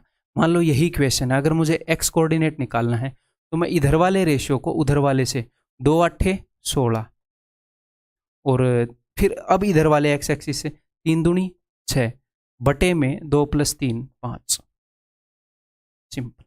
अगर y कोऑर्डिनेट निकालना है तो इधर वाले रेशियो को उधर वाले y से 2 दूनी 4, इधर वाले को इधर वाले y से 3 3 9 बटे में 5, 3 + 2, तो दैट विल बी 13/5। तो ये जो पॉइंट है इसके कोऑर्डिनेट आ जाएंगे -2 x कोऑर्डिनेट और 13/5। समझ में आ गई बात? हैज द बात कम इनटू योर समझ, और द बात इज नॉट एंटरिंग द समझ। ठीक है भाई, क्लियर है? इसकी एक बहुत ही मज़ेदार अंडरस्टैंडिंग भी है, उससे भी हम करेंगे, बट ये दोनों चीज़ें आपको पता होनी चाहिए। जो ज़रूरी है वो मैं आपको बोलूँगा पता होनी चाहिए, तो ये ज़रूरी है। बट इसको ऐसे रटना ज़रूरी नहीं है। ऐसे सोचो कि इस रेशो के टुकड़ों को उस वाले से कोऑर्डिनेट से, इस वाले को इससे, बटे में m प्लस n खत्म। आपको इसके कोऑर्डिनेट मिल जाएंगे। अब वो हो सकता है आपको रेशो बता दे 2:3, इसके कोऑर्डिनेट बता दे, इसके पूछ ले, तो कोई दिक्कत नहीं है, यही अंडरस्टैंडिंग कर लोगे। ये फॉर्मूला है। अब आगे मैं आपको बता रहा हूँ जी अंडरस्टैंडिंग। अच्छा, अभी एनिमेशन का होना बाकी था, कोई नहीं, डजंट मैटर। चलिए अब मैं आपको एक अंडरस्टैंडिंग बताता हूँ, ध्यान से सुनिए। जैसे यहाँ पर हो क्या रहा है, इक्वेशन क्या है, इनको हम अंडरस्टैंडिंग पर सोल्व करेंगे। इनको फॉर्मूला के ऊपर बेस्ड भी सोल्व कर सकते हैं, बट अंडरस्टैंडिंग पर सोल्व करेंगे, बहुत ईजी है। देखो यहाँ पर हो ये रहा है, point A B C lie on a line in the same order. तो पॉइंट ए बी सी ऐसे लाई करते हैं, ये पॉइंट ए है, ये पॉइंट बी है, ये सी है। तो एक हिसाब से पॉइंट बी जो है लाइन ए सी को बांट रहा है, पॉइंट बी वो वाला लाइन है जो लाइन ए सी को किसी रेशो में बांट रहा है, यानी कि पॉइंट पी की जगह पर है ये, जो मैंने एग्जाम्पल में पी लिया। जी हाँ, तो पॉइंट ए के कोऑर्डिनेट है 3, 4, पॉइंट सी के कोऑर्डिनेट है 10, 18। तो मैंने समझाते हुए क्या किया था, यहाँ पर रेशियो मैंने ले लिया था, इसके कोऑर्डिनेट निकालने का तरीका बताया था, या फिर आप ये मान लो कि रिलेशन बताया मैंने, ठीक है। तो करने को आप ये भी कर सकते हो। मैंने आपसे पूछा है कि पॉइंट बी ने किस रेशियो में बांटा, यानी कि A B ratio B C. तो करने को आप ऐसे भी कर सकते हो कि ये m है, ये n है। सर यहाँ का जो x कोऑर्डिनेट है 6, that is equal to m into इधर वाला 10m प्लस n इंटू इधर वाला x coordinate plus 3n divided by m plus n। ये मैं सोचना होगा कैसे आएगा, जैसे कर्ण और अर्जुन आए थे ऐसे ये भी आएगा। तो इधर भेजते हैं 6m plus 6n equal to 10m plus 3n। अब m वाले को उधर भेज दें 4m, n वाले को इधर भेज दो, इज इक्वल टू 3n। तो इट इम्प्लाइज दैट n बटे में m इज इक्वल टू, ये इधर m था, इधर m को मैं ले आया 4/3, m 3 है n 4 है, 3:4 आ गया। तो करने को हम ऐसे कर सकते हैं, कोई दिक्कत नहीं है। फॉर्मूला रिवाइज हो गया, ठीक। इस फॉर्मूले के अंदर कुछ भी एक चीज़ गायब करके वो पूछेगा तो आप बता सकते हो हर एक क्वेश्चन में। अब मैं आपको बताता हूँ जी अंडरस्टैंडिंग। देखो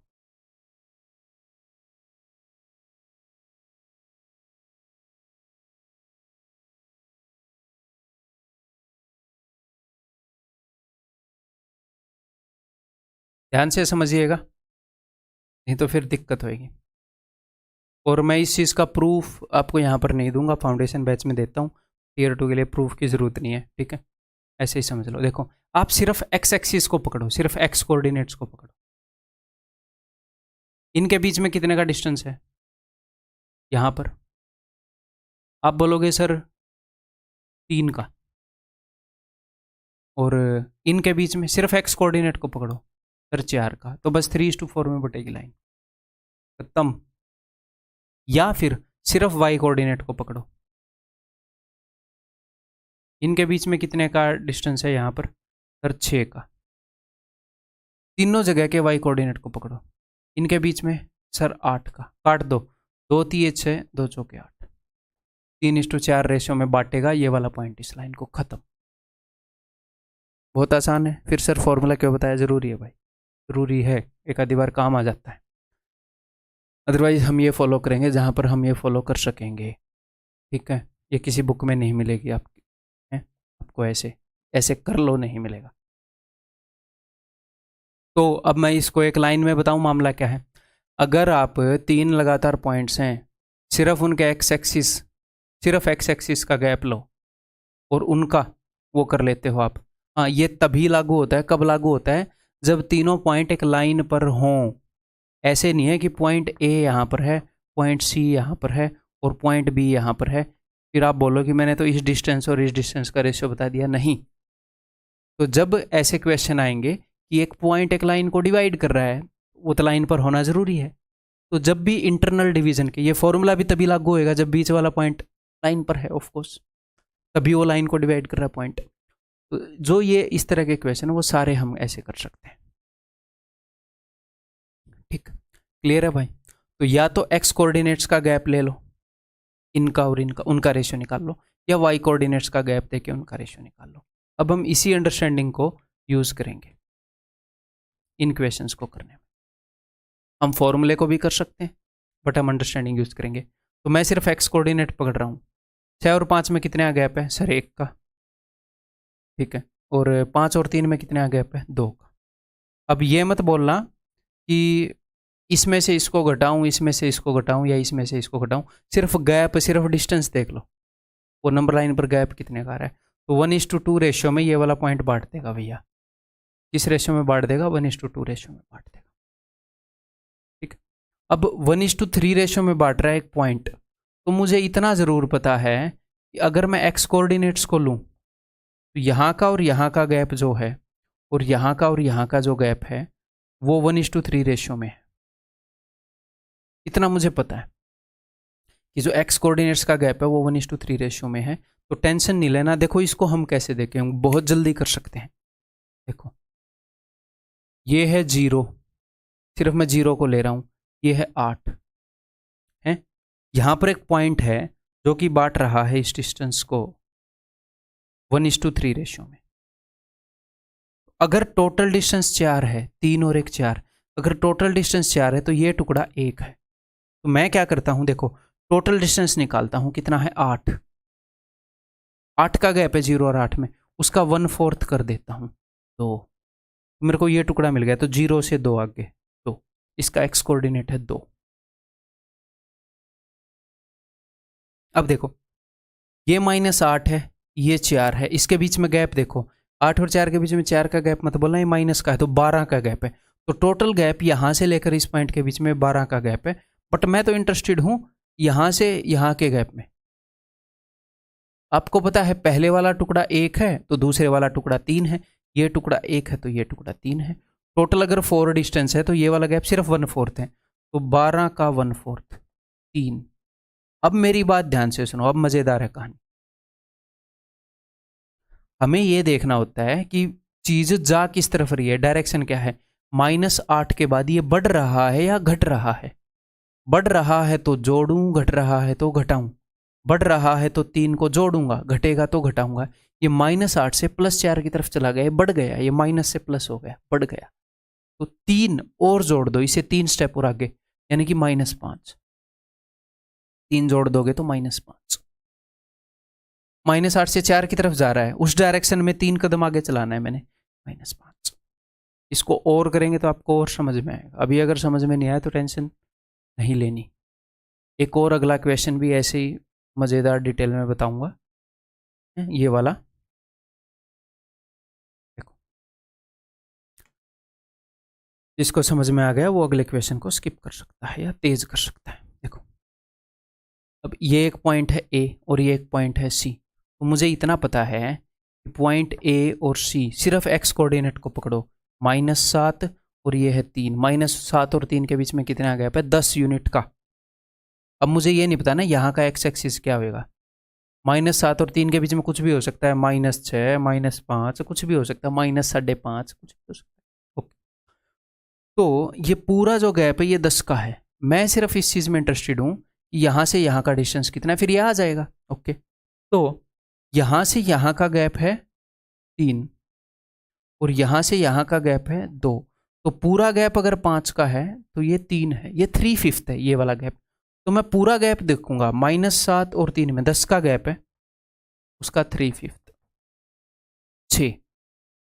अब बस ये -7 से 3 की तरफ जा रहा है, यानी कि बड़ा हो रहा है। 6 जोड़ दो, इसमें 6 जोड़ोगे तो ये -1 हो जाएगा। सिंपली जब आपने एक बार निकाल लिया ये वाला गैप 3/5 है, ये वाला गैप 5 में से 3 है, 3/5 है। ऐसे ही -7 और 13, इनमें कितने का गैप है? फिर इनमें 20 का गैप है, तो 20 का 3/5 निकाल लो। वाई कोऑर्डिनेट भी ऐसे ही निकाल लोगे। 12, -7 से वो बढ़ रहा है ना, 12 जोड़ दो। -7 में 12 जोड़ोगे क्या आ जाएगा? देखो 5, -1.5। उम्मीद है कि ये समझ में आ गया होगा, नहीं तो आप फॉर्मूले से डेफिनेटली कर सकते हैं। फॉर्मूले से ये इन द लॉन्ग रन ये हमारे लिए इजी रहेगा। इसीलिए मैं इससे करवा रहा हूँ और आपको फील भी हो रहा होगा ईजी। अब ये सारे हम उसी अंडरस्टैंडिंग से करेंगे, बिकॉज फॉर्मूले से तो आप कर ही सकते हैं डेफिनेटली। तो चलिए, अभी ये वाला पॉइंट मुझे बताना है। तो यहाँ का डिस्टेंस अगर 2 है तो यहाँ का डिस्टेंस 1 है। अब सिर्फ वाई कोऑर्डिनेट को पकड़ो ज़रा। 1 और 6 कितने का गैप है भैया? 5 का। देखो ये वाला गैप अगर 1 है तो ये उसका डबल होएगा, तो इधर 10 का गैप होएगा। तो 6 से ये 5 कम हो गया है ना, कम हो गया ना। तो यहाँ पर कम कर दो, 10 कम कर दो अब की बार। 1 माइनस 10 माइनस 9। ऐसे ही अब एक्स एक्सिस को देखेंगे। एक्स एक्सिस में कितने का गैप है? 1 से 2 पर आ गया, 1 का ही गैप है। यहाँ पर अगर 1 का गैप है तो आगे 2 का गैप है भैया। यहाँ पर 1 का है ना तो आगे 2 का है। ये 1 से बढ़ गया तो उसी डायरेक्शन में जाना है, इसमें 2 और जोड़ दो, 4 और माइनस 9। ठीक, डेफिनेटली हम फॉर्मूले से कर सकते हैं, बट दोनों चीज़ें होनी चाहिए। अंडरस्टैंडिंग स्कूल में बताई नहीं जाती, इसीलिए इसके ऊपर मैं थोड़ा सा ज़्यादा टाइम दूँ। अगर 3:7 रेशियो में बांट रही है ये वाला पॉइंट, इन दोनों पॉइंट को, तो 2 और 1 में कितने का गैप है? 3 का। तो रेशियो में भी 3 का है तो आगे भी 7 का मिलेगा। तो देखो ये घट रहा है ना, 2 से माइनस हो गया, ये 3 घट गया तो वो 7 घट जाएगा, तो -7 कर दो, -8। ऐसे ही वाई एक्सिस में गैप देखो कितने का है? 3 का, आगे 7 का हो जाएगा जी। तो ये 3 घट गया, 11 से 8 हो गया ना, तो वो 7 घट जाएगा। 8 में से 7 क्या है? 1, -8 और 1। ठीक है, अब की बार उसने रेशियो पूछ लिया तो कोई दिक्कत नहीं है। रेशियो पूछ लिया तो हमें दोनों कोऑर्डिनेट चाहिए ही नहीं रेशियो बताने के लिए। हमें तो यहाँ पर क्या, find the missing information, y की वैल्यू भी हम निकाल लेंगे है, हमें चाहिए ही नहीं। हमें सिर्फ एक्स या वाई कोऑर्डिनेट मिल जाए, तीनों उसी से बता देंगे। 5 और 7 में कितने का फ़र्क है? 2 का। 7 और 15 में कितने का फ़र्क है? 8 का। तो रेशियो है 1:4। 1:4 रेशियो में बांट रहा है ये वाला पॉइंट, इस लाइन। ठीक है, और वाई की वैल्यू निकालें तो निकालते हैं जी। तो 17 और 2, 17 माइनस 2 कितना हो गया? 15। 15 का पूरा डिस्टेंस है और रेशियो क्या है? 1:4। ये वाला गैप 1 है, अगर टोटल गैप 5 है तो टोटल गैप 15 का है यहाँ से लेकर यहाँ तक का, और ये वाला गैप है 1/5, 3 का है ये वाला गैप। वाई में ये 3 का गैप होगा। अब मैं देखूंगा 17 से वो 2 हो गया, घट रहा है, तो 3 घटा दूंगा, 14 है ये वाला पॉइंट। ठीक, क्लियर है? इसको सिंक इन कर लो, कोई दिक्कत नहीं है। कुछ चीज़ें दिमाग में डालने में अगर टाइम लगता है तो time low.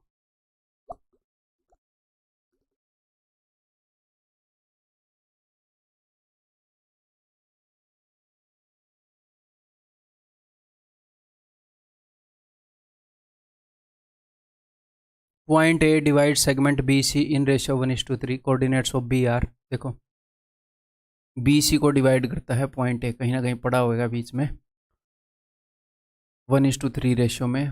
Coordinates of B are 4 and -4 and of C are 0 and 6। What are the coordinates of A? Formula लगाओ, दोनों तरीके से बता देता हूँ। एक्स की वैल्यू होएगी 3 इंटू 3 चौके 12, 1 इंटू उसका एक्स कोऑर्डिनेट 0 बटे में 3 और 1 4। ठीक है, वाई की वैल्यू होएगी 3 इंटू इधर वाई वाला माइनस का 12, 1 इंटू उधर वाई वाला प्लस का 6 बटे में 3 और 1 4। ये क्या हो गया भाई? -6/4, यानी कि -3/2। एक्स कोऑर्डिनेट 3 और वाई कोऑर्डिनेट -1.5। अगर अंडरस्टैंडिंग से करेंगे कोई दिक्कत नहीं है। 1:3 का रेशियो है, तो 4 और 0 के बीच में कितने का गैप है? 4 का गैप है ना। और टोटल गैप अगर 4 का है, 3 और 1 4, इधर वाला गैप मैं सिर्फ देख रहा हूँ 1/4 है, 1। तो इस 4 ये घट रहा है तो इसमें से 1 घटा दो, 3। फिर हम देख लेंगे कि एक ही जगह है 3 और मार्क कर देंगे। ये नहीं बोल रहा है ये ईजी है या ये ईजी है, दोनों समझ में आने चाहिए। जैसे भी आपको कंफर्टेबल रहेगा मॉक या एग्जाम में, आप वैसे ही करते जाओगे, समझ में दोनों आने।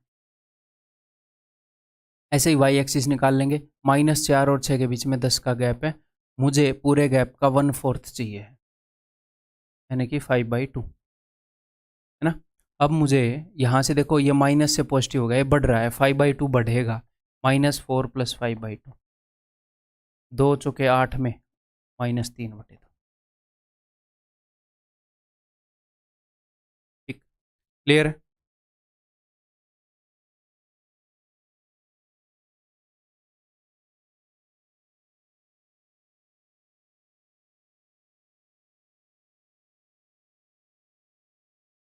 A -3 2 and B 5 4 are the end points of a line segment. Find the coordinates of the point which divides A B in ratio. तो अब हम कैसे कर सकते हैं, अब मैं फॉर्मूले से करके बता दूं डायरेक्टली, इजी इजी रह रहा है फॉर्मूला दिमाग पर थोड़ा सा ना। एक्स कोऑर्डिनेट क्या होएगा, देखो ये 2:3 रेशो में बांट रहा है, ये लाइन है, ये पॉइंट 2:3 रेशो में बांट रहा है, तो 2 से उसके एक्स कोऑर्डिनेट को 2 5 10। फॉर्मूला इजी रह रहा है ना, अंडरस्टैंडिंग पर नहीं, कंफर्टेबल है फॉर्मूला। तो 2 से उसका एक्स कोऑर्डिनेट, 3 से एक्स का एक्स कोऑर्डिनेट, माइनस का 9 बटे में 2 + 3 5, तो 1/5 एक्स एक्सिस। तो ये दो ऑप्शन तो गए। ऐसे ही वाई कोऑर्डिनेट क्या होएगा, इससे उसका वाई कर दो, 2 चौके, पहले इधर से स्टार्ट कर दो, चाहे 3 से इसका वाई, है ना, बस ऐसे क्रॉस बनाना है। 2 चौके 8 + 3 दूनी 6 बटे में 5, 14/5। ठीक, हाँ, एक बात मैं आपको बता दूं, क्या कि जैसे इधर का जो एक्स कोऑर्डिनेट है और इधर का जो एक्स कोऑर्डिनेट है, तो बीच में अगर ये लाइन बन रही है ऐसे और इसको कोई पॉइंट डिवाइड कर रहा है, इन दोनों के बीच में ही आएगा एक्स कोऑर्डिनेट। अंडरस्टैंडिंग में हम वही तो कर रहे थे, इन दोनों का जो एक्स कोऑर्डिनेट है उनके बीच में 2/5 होएगा, इसके एक्स कोऑर्डिनेट से 2/5 आगे होएगा। तो अगर मान लो कहीं ऑप्शन में -3 और 5, जैसे 5 के बाहर, इस रेंज के बाहर दे रखा हो 6, उसको डायरेक्टली काट सकते हो आप डायरेक्टली काट सकते हो। यहाँ पर कट रहा है ऐसा, यहाँ पर तो नहीं कट रहा। ठीक, in what ratio this segment joining points this and this divided by y axis. तो वाई एक्सिस के ऊपर कोई भी पॉइंट है, उसका एक्स कोऑर्डिनेट क्या होगा 0, और वाई कोऑर्डिनेट तो कुछ भी हो सकता है। तो ये सिर्फ ये पूछ रहे हैं कि एक लाइन सेगमेंट है 2:3 और -2:1, और इसके ऊपर एक पॉइंट है 0 y, ये इसको किस रेशियो में बांट रहा है। तो हमें वाई कोऑर्डिनेट पता नहीं, बट हमें तो एक ही कोऑर्डिनेट चाहिए। यहाँ पर अंडरस्टैंडिंग बहुत ज़बरदस्त भारी पड़ेगी। इन दोनों का गैप क्या है, 2 का, और इन दोनों का गैप क्या है, 2 का, तो 1:1 रेशियो में बांट रहा है। यहाँ पर अंडरस्टैंडिंग की स्पीड का कोई मुकाबला नहीं, है ना। अगर वो आपसे रेशियो पूछ ले, वैसे दोनों आपको पता होने चाहिए। आगे बढ़ जाऊँ, next we have coordinates of mid point, mid point के कोऑर्डिनेट्स। तो देखो भाई, सिंपल सी बात है, अगर ये पॉइंट है ए, इसके कोऑर्डिनेट हैं x1 y1, और ये एक पॉइंट है बी, इसके कोऑर्डिनेट्स हैं x2 y2। अगर इनके बीच में एक पॉइंट है सी, ये बराबर है मान लो, ठीक है, तो सिंपली अपनी अंडरस्टैंडिंग से ही समझ लो, चाहे या फॉर्मूला लगा कर देख लो, कि अगर रेशियो 1:1 होगा तो इसका x कोऑर्डिनेट आएगा x1 + x2/2, और y कोऑर्डिनेट आएगा y1 + y2/2। यानी कि अगर मैं आपको एग्जांपल दूं, एक पॉइंट है 5 3 और एक दूसरा पॉइंट है -8 और -6, तो इनके मिड पॉइंट के कोऑर्डिनेट क्या होंगे, एक्स कोऑर्डिनेट होएगा, जो भी एक्स कोऑर्डिनेट्स हैं उनकी एवरेज 5 और -8, यानी कि -3/2, और वाई कोऑर्डिनेट भी वाई कोऑर्डिनेट्स की एवरेज 3 और -6, -3/2।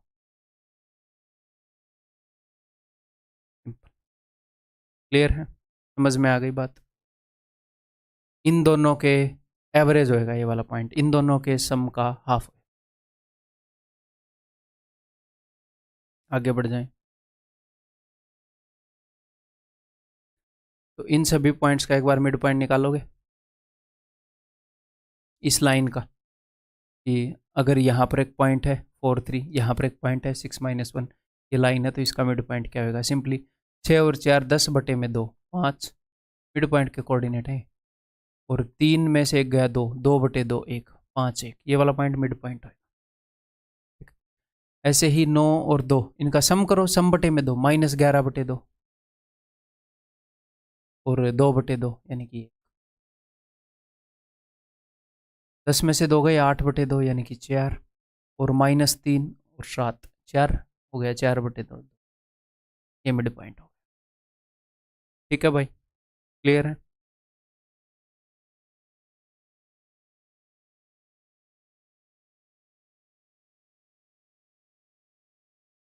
बताओ।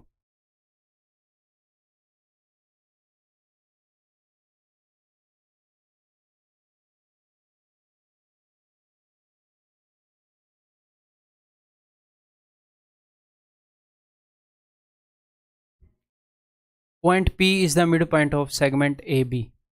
Okay. Coordinates of P are this.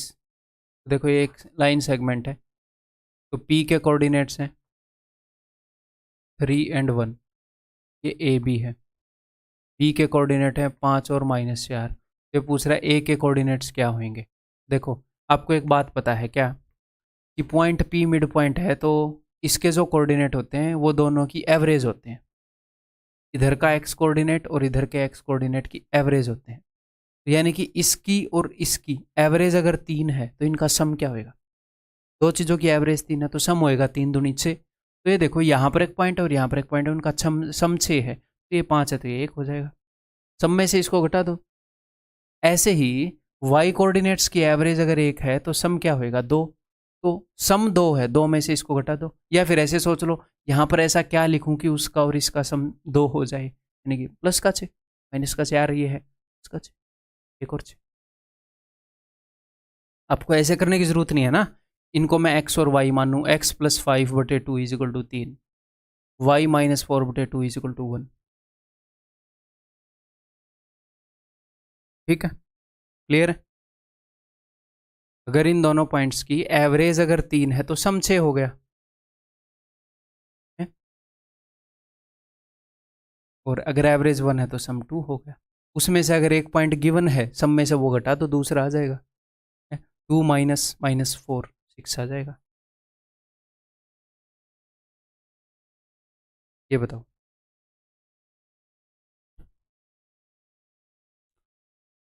Point P is the mid point of segment AB। Coordinates of A, अब A के कोऑर्डिनेट है -5 और y, इधर B के कोऑर्डिनेट होंगे, बीच में P के कोऑर्डिनेट होंगे, P जो है वो मिड पॉइंट है। एंड B के कोऑर्डिनेट है x और 3। What is x + y, point P के कोऑर्डिनेट बता दिए -2 और 5। ठीक है, तो P बिकॉज मिड पॉइंट है तो इसके कोऑर्डिनेट जो हैं बाकी दोनों के कोऑर्डिनेट की एवरेज है। अगर एवरेज -2 है तो सम होएगा -4। मुझे एक बात बताओ, -5 में क्या जोड़ूं कि -4 आ जाए, तो 1 जोड़ोगे, -5 + 1 = -4, x की वैल्यू मिल गई। और अगर एवरेज 5 है y कोऑर्डिनेट्स की तो सम हो गया 10। तो 3 में क्या जोड़ोगे भैया 10 आ जाए, आप बोलोगे सर 7 जोड़ दो, तो बस x + y = 7 और 1 8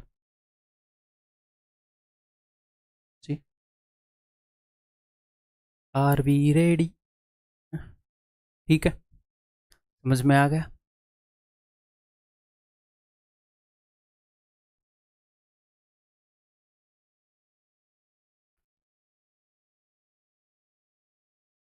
A -7 3 and B 5 - 9 are 2 points. 3 points C, D and E divides line AB in 4 equal parts. बता देता हूँ मैं मामला क्या हो रहा है। द मामला इज, एक लाइन है AB और 3 पॉइंट है C, D, E जो AB को 4 इक्वल पार्ट्स में बांटते हैं। तो पहले तो 2 इक्वल पार्ट में बांट दो, फिर ऐसे बांट लो। ये है C, ये है D और ये है AC = CD = DE = EB। Find the coordinates of point C, D and E। मैं देखता हूँ कि आप लंबे मेथड से करेंगे या कैसे करेंगे। करने के बाद पॉइंट C के कोऑर्डिनेट ऐसे भी निकाल सकते हो कि एक ऐसे पॉइंट के कोऑर्डिनेट निकालो तो लाइन को, बिकॉज सबकी वैल्यू सेम है तो लाइन को 1:3 रेशियो में बांट रहा हो तो पॉइंट C के कोऑर्डिनेट आ जाएंगे। बट उससे भी एक आसान तरीका है, फिर पॉइंट्स डी के निकाल सकते हो, मिड पॉइंट के कोऑर्डिनेट। देखो सबसे पहले हमें फ़ायदा होएगा पॉइंट डी के कोऑर्डिनेट निकालने में। क्यों? क्योंकि डी जो है वो मिड पॉइंट है, इधर भी 2 यूनिट है, इधर भी 2 यूनिट, तो मिड पॉइंट निकालना बहुत आसान है। -7 और 5 का सम क्या है? -2/2 -1। 3 और 9 -6/2 -3। डी के कोऑर्डिनेट आ गए। अब सी जो है वो ए डी का मिड पॉइंट है, फिर से मिड पॉइंट थ्योरम लगा देते हैं। -7 और -1 -8/2 -4, ये 0 हो जाएगा। 3 और -3 0/2 0। ई जो है वो इसका मिड पॉइंट है, डी बी का। सेम 5 और -1 4/2 2, -9 और -3 -12/2 -6। सिंपल, ठीक।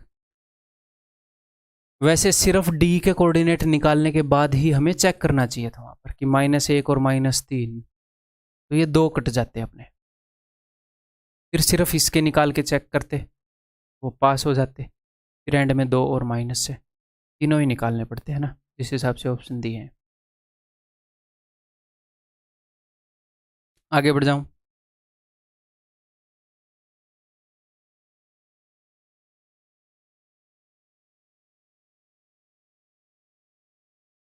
What is the reflection of this point in x axis? X axis में इस पॉइंट की रिफ्लेक्शन क्या है? इसका छोटा तरीका क्या है डिस्कस करेंगे। पहले समझ लें कि ये है क्या। ये है भैया कि एक पॉइंट अपने पास -5 6, -5 और 6 ऐसे इधर मान लो। पहले इस चीज को समझो, ये है क्या? ये एक्स एक्सिस है। एक्स एक्सिस के अंदर इसकी रिफ्लेक्शन बतानी है, इसकी परछाई बतानी है। आप ऐसे मान लो, अगर यहाँ पर शीशा रखा होता तो इस पॉइंट की जो परछाई आएगी यहाँ पर आएगी, वो कौन सा पॉइंट है ये पूछ रहा है। तो रिफ्लेक्शन में एक बात हमें पता होनी चाहिए। क्या पता होनी चाहिए? सिंपल सी बात है कि शीशे से जिस चीज़ की हमने रिफ्लेक्शन देखनी है वो जितनी दूर है उसकी परछाई भी उतनी ही दूर होती है ना। चीज़ जितनी दूर है उतनी ही दूर शीशे से उसकी परछाई होगी। ये सिंपल सा लॉजिक है। ओके जी। तो इसको आप कैसे कर सकते हो? देखो कि मुझे एक बात बताओ, अगर ये शीशा है तो ये वाली चीज़ यहाँ से इतनी, अभी मैं आपकी बेसिक अंडरस्टैंडिंग चेक कर रहा हूँ, ये वाली चीज़ यहाँ से इतनी दूर है तो यहाँ से भी तो उतनी दूर होएगी। अगर शीशा ऐसे सीधा रखा है तो इसकी परछाई इधर तो नहीं आ जाएगी पॉइंट की, ऐसे तिरछी। शीशे में जब आप परछाई देखते हो तो बिल्कुल सीधी आती है। आप शीशे में खड़े हो, आपकी परछाई ऐसे साइड में दिखी है? शीशा टेढ़ा होने पर मैं बात नहीं कर रहा, सीधा है। आप ऐसे देख रहे हो, बाल आप ऐसे संवारते हो या ऐसे, सीधी आती है परछाई, इसके बिल्कुल सीधी आएगी, ठीक। तो यहाँ से जो डिस्टेंस है और यहाँ से जो डिस्टेंस है वो सेम रहेगा। इस डिस्टेंस को हम क्या बोलते हैं? Horizontal moment. ये एक्स एक्सिस डिनोट करता है। यहाँ का जो एक्स एक्सिस है और यहाँ का एक्स एक्सिस है वो सेम ही रहेगा, -5। एक्स कोऑर्डिनेट यहाँ का और यहाँ का। अब ऐसे देखते हैं, ये अगर यहाँ से 6 यूनिट ऊपर है, 6 यूनिट, तो ये यहाँ से 6 यूनिट नीचे होएगा। तो ये प्लस का 6 है, ये माइनस का 6 है। ठीक, ये मैं आपको अंडरस्टैंडिंग बता रहा हूँ, फिर इसको फास्ट भी कर लेंगे। ठीक, अब हम इसको फास्ट कैसे करेंगे? देखो ये चीज़ समझ गए। अब हम इसको फास्ट करने की कोशिश करते हैं। मान लो ये वाला पॉइंट है ए और ये वाला पॉइंट है, इसकी जो परछाई है that is equal to A dash, और ये वो वाला पॉइंट है जो शीशे पर है। अगर मैं ए को और ए डैश को मिलाऊं तो ये एक सीधी लाइन बनेगी, ऐसे बिल्कुल सीधी, जो कि शीशे के परपेंडिकुलर होगी। ओके जी। और ये जो पॉइंट है ना जो शीशे के ऊपर है, ये पी, ये मिड पॉइंट होएगा। बिकॉज यहाँ से जिस चीज़ की परछाई देख रहे हैं वो जितनी दूर है उतनी ही दूर शीशे से उसकी परछाई होती है, ये बराबर होंगी। तो मैं मिड पॉइंट का यूज़ करूँगा, मिड पॉइंट की नॉलेज। ठीक, अब कैसे यूज़ करूँगा? अब देखो ध्यान से, जब भी परछाई वाला क्वेश्चन आए आपको ऐसे देखना है। ये बोल रहा है what is the reflection of this point, इस पॉइंट को बना लो -5, कहीं पर भी बना लो, फर्क नहीं पड़ता। एग्जैक्ट इसी कोऑर्डिनेट में एक्सिस बनाना कुछ भी जरूरत नहीं। इसकी रिफ्लेक्शन कौन से पॉइंट में देखनी है? इसकी रिफ्लेक्शन हमें इस पॉइंट में देखनी है। एक्चुअल में तो एक्स एक्सिस के इस पॉइंट में इसकी रिफ्लेक्शन देखते हैं, इसकी रिफ्लेक्शन यहाँ पर आती, इस पॉइंट में देखते तो इसकी यहाँ पर आती है। एक्चुअल में हम रिफ्लेक्शन एक पॉइंट में देखते हैं, एक्स एक्सिस में, लेकिन ये यहाँ पर खड़ा है तो यहाँ से सीधी देख रहे हैं आप। जहाँ पर आप रिफ्लेक्शन देख रहे हो, कहाँ पर रिफ्लेक्शन देख रहे हो? एक्स एक्सिस पर सर। एक्स एक्सिस के ऊपर कोई भी पॉइंट है, कोई भी पॉइंट एक्स एक्सिस के ऊपर है, उसका क्या वो होएगा जनरलाइज रूप? तो सर एक्स एक्सिस के ऊपर एक तो एक्स कोऑर्डिनेट होएगा, मुझे पता नहीं वो कहाँ पर होएगा। जी सर। और वाई की वैल्यू 0 होएगी, मैं श्योर हूँ। अब मेरी बात को ध्यान से समझते रहिएगा। तो इस पॉइंट की यहाँ पर परछाई देखनी है, और ये मान लो उत्तर है, ये अपनी परछाई है, ये ए है, ये ए डैश है, ठीक है। अब नंबर 1, अगर आप एक्स एक्सिस के अंदर परछाई देख रहे हो तो इस पॉइंट का एक्स कोऑर्डिनेट, इस पॉइंट का एक्स कोऑर्डिनेट, इस पॉइंट का एक्स कोऑर्डिनेट सेम है, -5 -5 -5, ठीक है। इसको तो बाय डिफॉल्ट -5 कर दो, जो आपका अननोन निकला है ना एक्स, उसको -5 कर दो।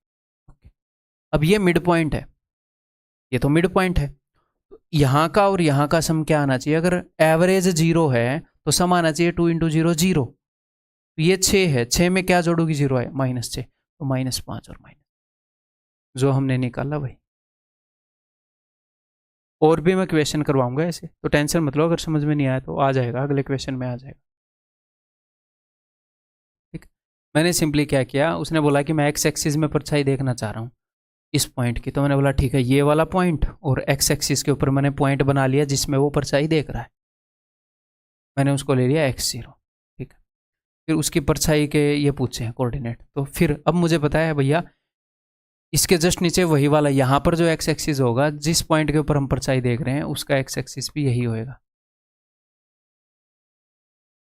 बट उस वक्त आपको टेंशन नहीं लेनी, x0 लिख लो।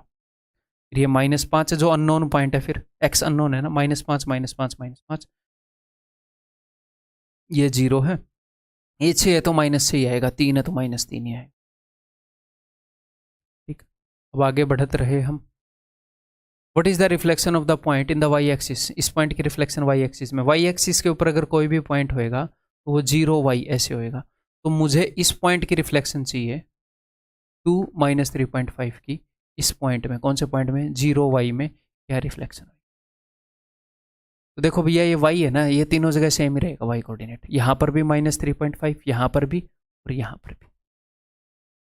ये अगर 2 है तो इस पॉइंट का x कोऑर्डिनेट और इस पॉइंट के x कोऑर्डिनेट की, अगर आपको परछाई x एक्सिस और y एक्सिस में देखने को बोली है, कई बार वो ऐसे बोल देता है इस लाइन के अंदर बताओ y = 2, y = 1। तो जब उसने एक्सिस में बोली है तो सिंपली साइन बदल दिया करो, 2 का -3 आ जाएगा, ठीक। आप ऐसे भी कर सकते हो कि उसने y एक्सिस में परछाई बोली है, तो जिसमें भी उसने परछाई बोली है, y एक्सिस में परछाई बोली है, तो y कोऑर्डिनेट सेम रहेगा, x का साइन बदल दो। बट ये मैं रटवाता क्यों नहीं हूँ, 3 दिन के बाद ये आपके दिमाग में भी नहीं रहेगी, लेकिन जो मैं अंडरस्टैंडिंग दे रहा हूँ ये रहेगी। चीज़ें क्या रटवानी हैं क्या नहीं है, उन चीज़ों के ऊपर मैं ध्यान देता हूँ। तो कल को आपको कोई यूट्यूब का शॉर्ट दिख जाए कि वाई एक्सिस में कैसे परछाई देखें, वाई एक्सिस में पूछ रहे हैं तो वाई का कोऑर्डिनेट रहेगा सेम, एक्स का साइन बदल दो, बट वो थोड़ी देर ही याद रहेगा। एग्जाम में उसी का सेम रखना था, एक्सिस वाले का सेम रखना दूसरा, ऐसे करोगे इतनी देर में निकल आएगा। तो जो चीज़ें वाकई में याद करने की है ना, और जो नुकसान नहीं पहुँचाएंगे याद करने से, एक्स्ट्रा बर्डन भी क्रिएट कर देती हैं याद रखने से, और कई बार सिली मिस्टेक करवा देती हैं, उन चीज़ों को मैं अवॉइड करूँगा और उसी जितनी फास्ट एफिशिएंट चीज़ आपको बताऊँगा, ठीक। तो the answer is, what is the answer? अच्छा ये 2 था, मैंने -3 क्यों कर दिया, फिर -2 होगा ऑप्शन बी। अब अगर उसने पूछ लिया कि y = 2 पर इसका प्रतिबिंब बताओ, तो देखो इस पॉइंट की रिफ्लेक्शन देखनी है इस पॉइंट के अंदर। अब y = 2 क्या होता है? जहां पर y एक्सिस 2 हो, x की वैल्यू, इस लाइन को हम बोलते हैं y = 2, यानी कि यहां पर x की वैल्यू कुछ भी हो सकती है, बट y की वैल्यू 2 है, ठीक है। रिफ्लेक्शन के कोऑर्डिनेट क्या होंगे? तो सिंपली आप ये देखो कि जो अननोन है ये 6x, ये भी 6 है, ये भी 6 है, जो अननोन है वहां पर x, और ये है -1, तो देखो अगर एवरेज इसकी और इसकी, बिकॉज ये मिड पॉइंट है, अगर एवरेज 2 है तो सम 4 होएगा। तो अब मैं -1 में क्या जोड़ूंगी, सम 4 आ जाए तो आप बोलोगे सर 5, 6 और 5 विल बी द उत्तर। तो हमने मिड पॉइंट वाले कंसेप्ट को यूज कर लिया परछाई में। ठीक, क्लियर है? ये एक्चुअल में पॉइंट है, ये इसकी रिफ्लेक्शन है ए डैश। वो बोल रहा है कि इस पॉइंट की reflection y is equal to 1 में, तो कोई दिक्कत नहीं है। तो y की वैल्यू तो हमें पता है 1 है, x की तो बहुत सारी वैल्यू होंगी इस पॉइंट में। y की वैल्यू 1 है, x की बहुत सारी वैल्यू होंगी, और इस पॉइंट की रिफ्लेक्शन बतानी है, तो ये इसकी रिफ्लेक्शन है। तो बताओ उसके कोऑर्डिनेट। तो भैया x यहाँ पर 4 है, यहाँ पर 4 है, तो यहाँ पर भी 4 रहेगी। ठीक है, तो ऐसे ऑप्शन है ना। और सम जो हो जाएगा 2, अगर एवरेज इन दोनों पॉइंट की, इसकी और इसकी 1 है, तो सम 2। तो -3 में क्या जोड़ दूँ कि 2 आ जाए, तो आप बोलोगे सर 5, 4 5 इसकी उत्तर, ऑप्शन बी। ठीक है,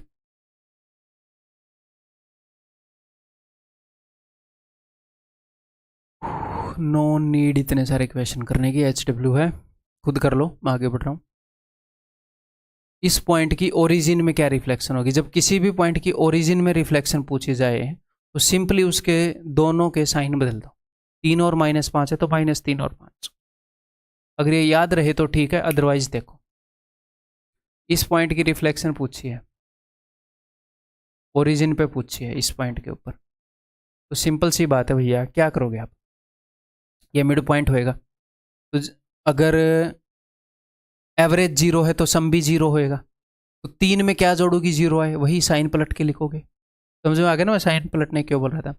एवरेज 0 है तो सम भी 0 होएगा। तो -5 में क्या जोड़ोगी, 0 आए 5, -3 और 5 इसकी उत्तर। ठीक है, तो अब कल को एग्जामिनर ऐसे बोल दे कि एक पॉइंट है 8 3, उसकी एक दूसरा पॉइंट है 4 -5, उसमें उसकी रिफ्लेक्शन दिखेगी, बताओ बताओ। तो बता दो, कोई दिक्कत नहीं है। पहले तो उसको ये बोलो कि 2 बार बताओ बताओ क्यों कर रहा है, फिर आंसर बता दो। तो ये मिड पॉइंट है। ठीक है, तो अगर एवरेज 4 है तो सम 8 होएगा। 8 में क्या जोड़ोगे, 8 है सर 0। एवरेज -5 है तो सम -10 होएगा। 3 में क्या जोड़ोगी, -10 आए फिर -13, खत्म। 0 -13 रिफ्लेक्शन हो जाएगी। आर भी ओके, आगे बढ़ जाए। नेक्स्ट है जी एक्सटर्नल डिवीजन। एक्सटर्नल डिवीजन करेंगे अब हम।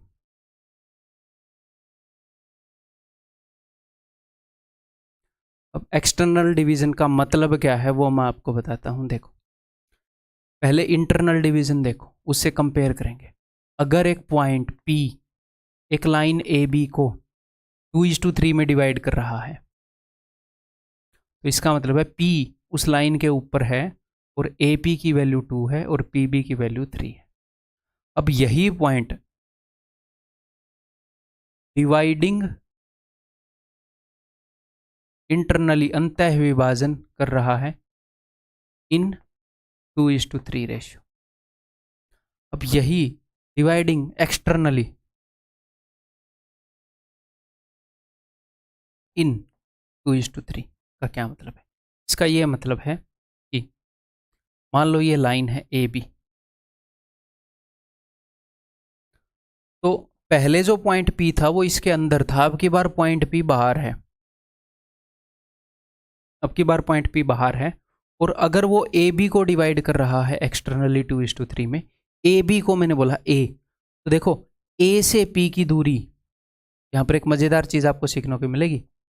जब पॉइंट P डिवाइड कर रहा है तो एक्चुअल में हम किस चीज़ का रेशियो ले रहे हैं कि पॉइंट A से P की क्या दूरी है और पॉइंट B से P की क्या दूरी है, उसी का रेशियो ले रहे हैं। पॉइंट P डिवाइड कर रहा है, मैं AP रेशियो BP, जो पॉइंट डिवाइड कर रहा है लाइन को, उस पॉइंट की मैं डिस्टेंस ले रहा हूँ, एक बार A से, जो लाइन के दोनों एंड पॉइंट है उनसे, और एक बार B से। अब की बार पॉइंट P जो कि लाइन के बाहर है, सर ये कैसे डिवाइड कर सकता है? तो सिंपल सा रूल है, उस पॉइंट का डिस्टेंस ले लो इस A से। देखो रूल मेरे भी है, समझ, सच में बताऊँ मेरे को भी अच्छा नहीं लगता। मतलब एक्सटर्नली डिवाइड कर रहा है, क्या एक्सटर्नली डिवाइड कर रहा है? इसके सारे क्वेश्चन इंटरनल डिवीजन से हो सकते थे और इसकी ज़रूरत नहीं थी वैसे, पता नहीं क्यों क्रिएट किया और क्वेश्चन लॉजिकल काम कर रहे हैं, बट ठीक है अब समझ लो, आ जाओ। भावनाओं में नहीं बना, सिलेबस में देखा जाओ। तो ए से पी की दूरी को हम बोलेंगे 2 और बी से पी की दूरी को हम बोलेंगे 3। क्या ये पॉसिबल है? ए पी 2 है, ये 3 है, इसका मतलब पॉइंट पी उधर नहीं है, इधर है।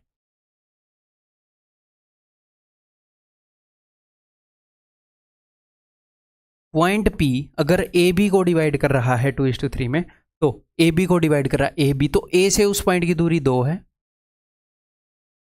ठीक है, और बी से उस पॉइंट की दूरी 3 है।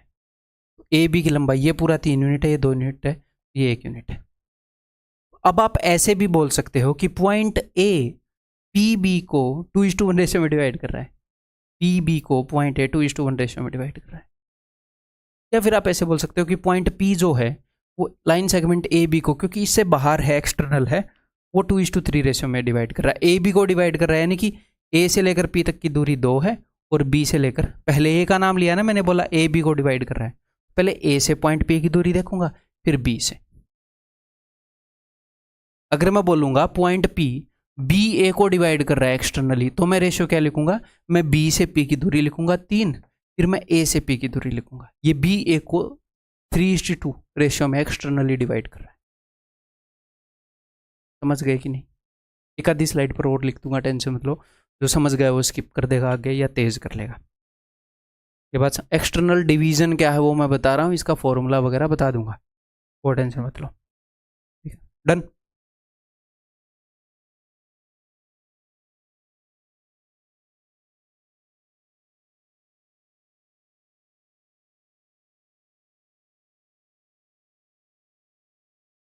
ठीक है भाई, तो अब हम इसका फॉर्मूला करते हैं, क्या इसका फॉर्मूला है, क्या मामला है। तो पहले मैं इंटरनल डिवीजन का फॉर्मूला लिखूंगा यहाँ पर, है ये इंटरनल डिवीजन है, इधर कर लेते हैं। इंटरनल डिवीजन के अंदर अगर लाइन सेगमेंट ए बी को एक पॉइंट पी जो है वो m:n रेशियो में बांट रहा था, तो ए के कोऑर्डिनेट थे x1 y1 और बी के कोऑर्डिनेट थे x2 y2। इसके x कोऑर्डिनेट की वैल्यू थी m×x2, इधर वाले टुकड़े को उधर वाले x कोऑर्डिनेट से, इधर वाले टुकड़े को इधर वाले, इस टुकड़े का जो रेशियो को डिनोट करता है इसको उधर वाले x कोऑर्डिनेट से, बटे में m+n, और ऐसे ही y इज इक्वल टू इसको उधर वाले से nx2 sorry mx2 plus ny1, sorry y निकाल रहा हूँ ना मैंने, x क्यों लिख दिया, ny1 my2 ny1 बटे में m+n। ठीक है भाई, क्लियर है? अब मैं एक्सटर्नल का फॉर्मूला बताऊँ। एक्सटर्नल के फॉर्मूले में कुछ नहीं है, बस इस प्लस की जगह माइनस आ जाएगा, ऊपर भी और नीचे भी, ऊपर भी और नीचे भी। एक्सटर्नल डिवीजन, एक बार पानी पी लूँ।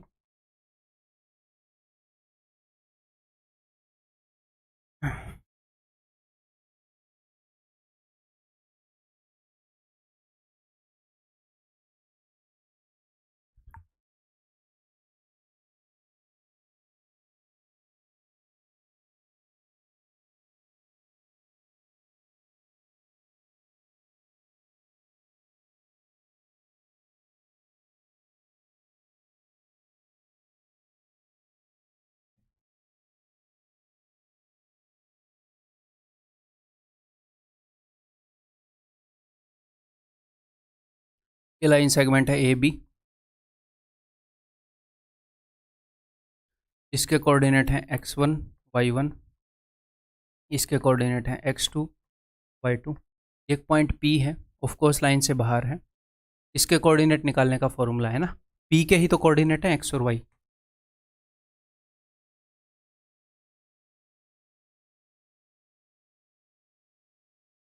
ये जो पॉइंट इस रेशियो में डिवाइड कर रहा है उसी के तो कोऑर्डिनेट निकालने की बात हो रही होती है ना।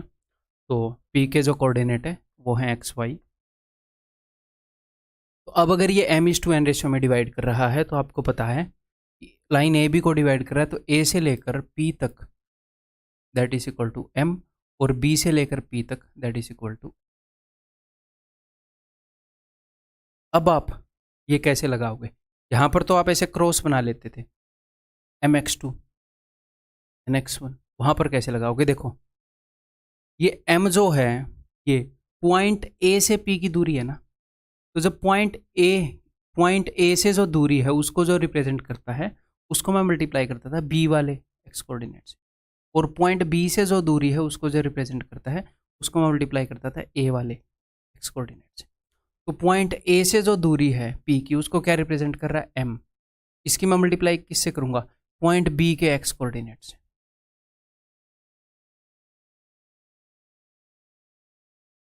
फॉर्मूला सेम रहेगा, बस प्लस की जगह माइनस होगा। मैं रिलेट करके इसलिए बता रहा हूँ ताकि आपको याद रहे। तो पॉइंट ए से जो इसकी दूरी है पी की एम, उसको मैं रिप्रेजेंट करूँ, उसको मैं मल्टीप्लाई करूंगा, क्योंकि एग्जाम में ये एम और एन नहीं आएंगे ना, ये 2:3 5:7 कुछ भी न्यूमेरिकल आएंगे, इसलिए ये अंडरस्टैंडिंग जरूरी है कि ए से जो दूरी है उसको बी वाले के एक्स कोऑर्डिनेट से, तो mx2 माइनस एन, बी से पी की दूरी है ना, nx1 बटे में m माइनस एन, ऐसे ही y की वैल्यू my2 ny1 बटे में m माइनस एन। इसमें भी अंडरस्टैंडिंग जो मैंने आपको बताई थी रेशियो वाली वो सेम ही लागू होती है। अगर ये 3:2 है तो ये 1:2 हो जाएगा, पॉइंट भी उसमें डिवाइड कर रहा है, बट ज़रूरत नहीं है, ये फॉर्मूला याद कर लो, मोर देन एनफ। इसके क्वेश्चन करने हैं तो चलिए बताया जाए। 2 क्वेश्चन करवा रहा हूँ मैं यहाँ पर एक ही क्वेश्चन में। 4 points A and B, find the coordinates of the point which divide AB externally in this ratio। ठीक है, तो अगर ए बी को एक्सटर्नली इस रेशियो में कोई पॉइंट डिवाइड कर रहा है, तो मैं ए को सोल्व कर रहा हूँ मैं पहले, बिना डायग्राम बनाए हम सोल्व कर सकते हैं। तो वो ए बी को डिवाइड कर रहा है 1:3 रेशियो में। ए बी, ए के कोरस्पॉन्डिंग 1 है, बी के कोरस्पॉन्डिंग 3 है ना। तो 1:2 एक्स कोऑर्डिनेट क्या हो जाएगा? ए के रिलेशन में जो डिस्टेंस है वो 1 है, 1:2 2 है, या फिर मैं इसको लिख दूं आपकी अंडरस्टैंडिंग के लिए, मैं बोल रहा हूँ यार उतना आप समझ ही जाओगे। 1:2 से 2 आया, 1:2 माइनस 3 एक्स कोऑर्डिनेट इधर वाला, 1:2 3 ये वाला एक्स कोऑर्डिनेट, 3×2 माइनस का 6 आना था, लेकिन माइनस होता है फॉर्मूले के बीच में, तो माइनस माइनस को मैं प्लस कर दूंगा, +6 बटे में 1 - 3 -2, m माइनस एन भी होता है ना, 1 - 3, ये क्या हो जाएगा? 6 और 2 8/2 माइनस का 4, और y कोऑर्डिनेट क्या हो जाएगा भाई? 1 उधर वाला y कोऑर्डिनेट -1, 3 इधर वाला a का y कोऑर्डिनेट, इन तीनों, और ये माइनस का आएगा, और नीचे -2, तो -10 बटे में -2 5, तो पहले वाला आ गया जी -4 और 5, तो कट गए हैं। अब बी वाला सोल्व कर, उस पॉइंट के कोऑर्डिनेट जो 3:1 रेशियो में बांट रहा है, तो ठीक है भाई, कोई नहीं 3 × 2 6 माइनस 3 × 2, फिर इधर 1 से इधर वाला एक्स कोऑर्डिनेट 1 × 2, माइनस का 2 आएगा, माइनस माइनस प्लस, डिवाइडेड 3 - 1 2, 6 और 2 8/2 4, ये हो गया उत्तर। वाई कोऑर्डिनेट निकालने की ज़रूरत ही नहीं है, देखो -4 और 4, ठीक है, फिर भी निकाल लेते हैं। वाई 3 × उधर वाला वाई कोऑर्डिनेट -3, 1 × इधर वाला वाई कोऑर्डिनेट -3 लिखोगे, बटे में 3 - 1 2, तो -6/2 -3। ठीक है, क्लियर है। इसमें तो फॉर्मूला ही यूज़ करना है और कुछ नहीं करना, डायरेक्टली फॉर्मूला बेस्ड क्वेश्चन आएंगे।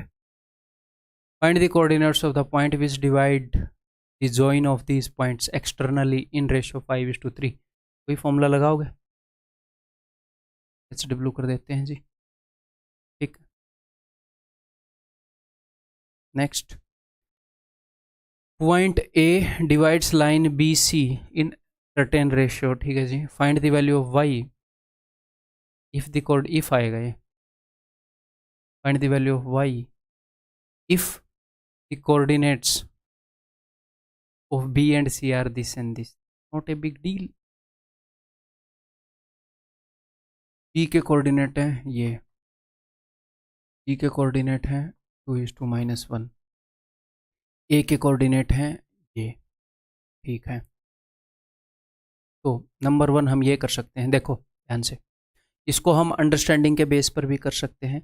जो अंडरस्टैंडिंग मैंने आपको बताई थी वो ये नहीं है कि इंटरनल डिवीजन पर ही लगेगी, वो सिंपली किन्हीं भी 3 पॉइंट पर लग जाएगी जो कोलिनियर हैं। अगर एक पॉइंट एक्सटर्नली डिवाइड कर रहा है तो वो भी इसी लाइन के ऊपर है, किन्हीं भी 3 पॉइंट के ऊपर लग जाएगी वो। उससे करने की कोशिश करते हैं इसको, है ना, वो ईजी रहेगा। तो अब आपने ये देखना है कि पॉइंट ए जो डिवाइड करता है एक्सटर्नली बी सी को, वो इधर से भी डिवाइड कर सकता है, इधर से भी डिवाइड कर सकता है, कहीं से भी डिवाइड कर सकता है। तो कैसे पता चलेगा सर कहाँ है? ये -4 देखकर, एक्स या वाई कोऑर्डिनेट कोई भी एक देखकर। देखो एक्स कोऑर्डिनेट यहाँ पर क्या है 3, यहाँ पर क्या है 2, इधर की तरफ एक्स कोऑर्डिनेट घट रहा है, तो अगर 2 से छोटा है तो इधर आएगा, अगर वो 3 से बड़ा है तो इधर आएगा। वो -4 है तो कहीं ना कहीं पॉइंट ए यहाँ पर होएगा, इधर होएगा -4 एंड वाई। ठीक है, क्या पूछ रहे हैं इन्होंने? वाई की वैल्यू पूछी है। इसको आप अंडरस्टैंडिंग के बेस पर भी बता सकते हो। कैसे? देखो सिर्फ एक्स कोऑर्डिनेट को देखो, ये वाला गैप कितना है, तो एक स्ट्रेट लाइन के ऊपर ही पॉइंट ना। तो जो मैंने आपको अंडरस्टैंडिंग बताई है वो स्ट्रेट लाइन के ऊपर चाहे 3 पॉइंट हो, 4 पॉइंट हो, 5, सबके ऊपर वो लागू हो जाएगी। ठीक है, तो इसके इधर गैप है 3 और 2 में 1 का, 2 और 4 में जो गैप है दैट इज इक्वल टू, ये माइनस का 4 है, ये 2 है, 6 का। इनके बीच में जो गैप होगा यहाँ पर गैप 6 गुना है, गैप्स का रेशियो 1:6 है। तो वाई कोऑर्डिनेट के गैप को देख लेंगे फिर हम। तो -4 और -1 में कितने गैप है जी? 3 का। तो इधर गैप 6 गुना है, तो इधर गैप 18 का होएगा फॉर श्योर, 3 6 के 18। और अब उधर घट रहा है बढ़ रहा है मामला, वो देखते हैं।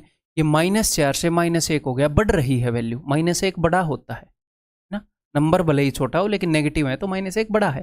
तो ये 3 बड़ा हो गया तो ये 18 बड़ा होएगा, इसमें 18 जोड़ दो, ये 17 हो जाएगा। ठीक, क्लियर है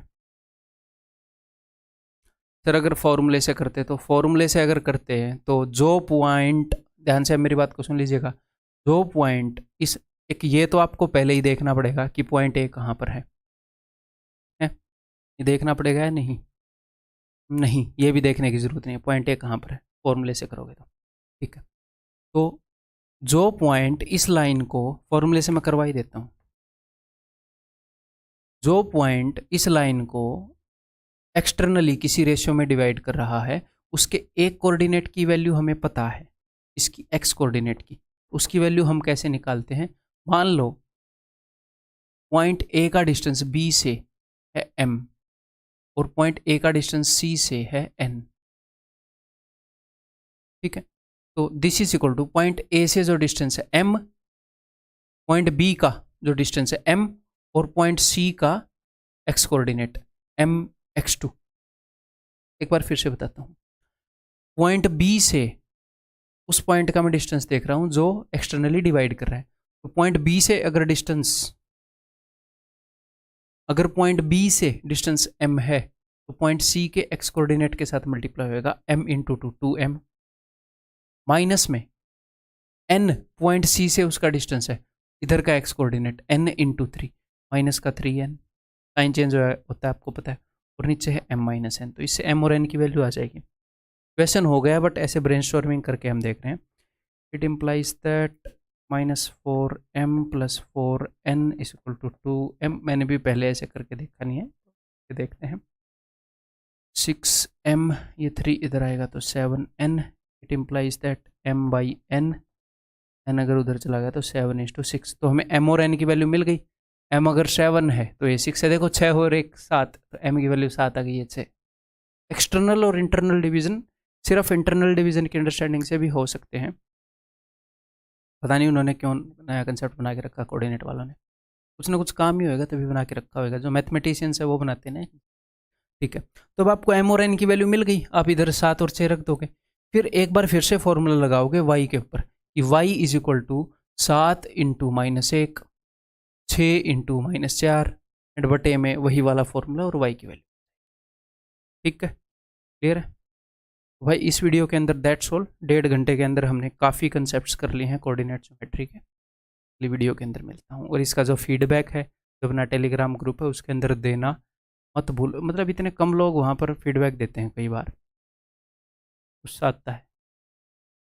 गुस्से के शिकार हो, मैं पिटूंगा ग्रुप में आके। ठीक है, तो ज़रूर बताना आप वहाँ पर क्लास कैसी लगी। ठीक, ओके जी, अगली क्लास में मिलते हैं।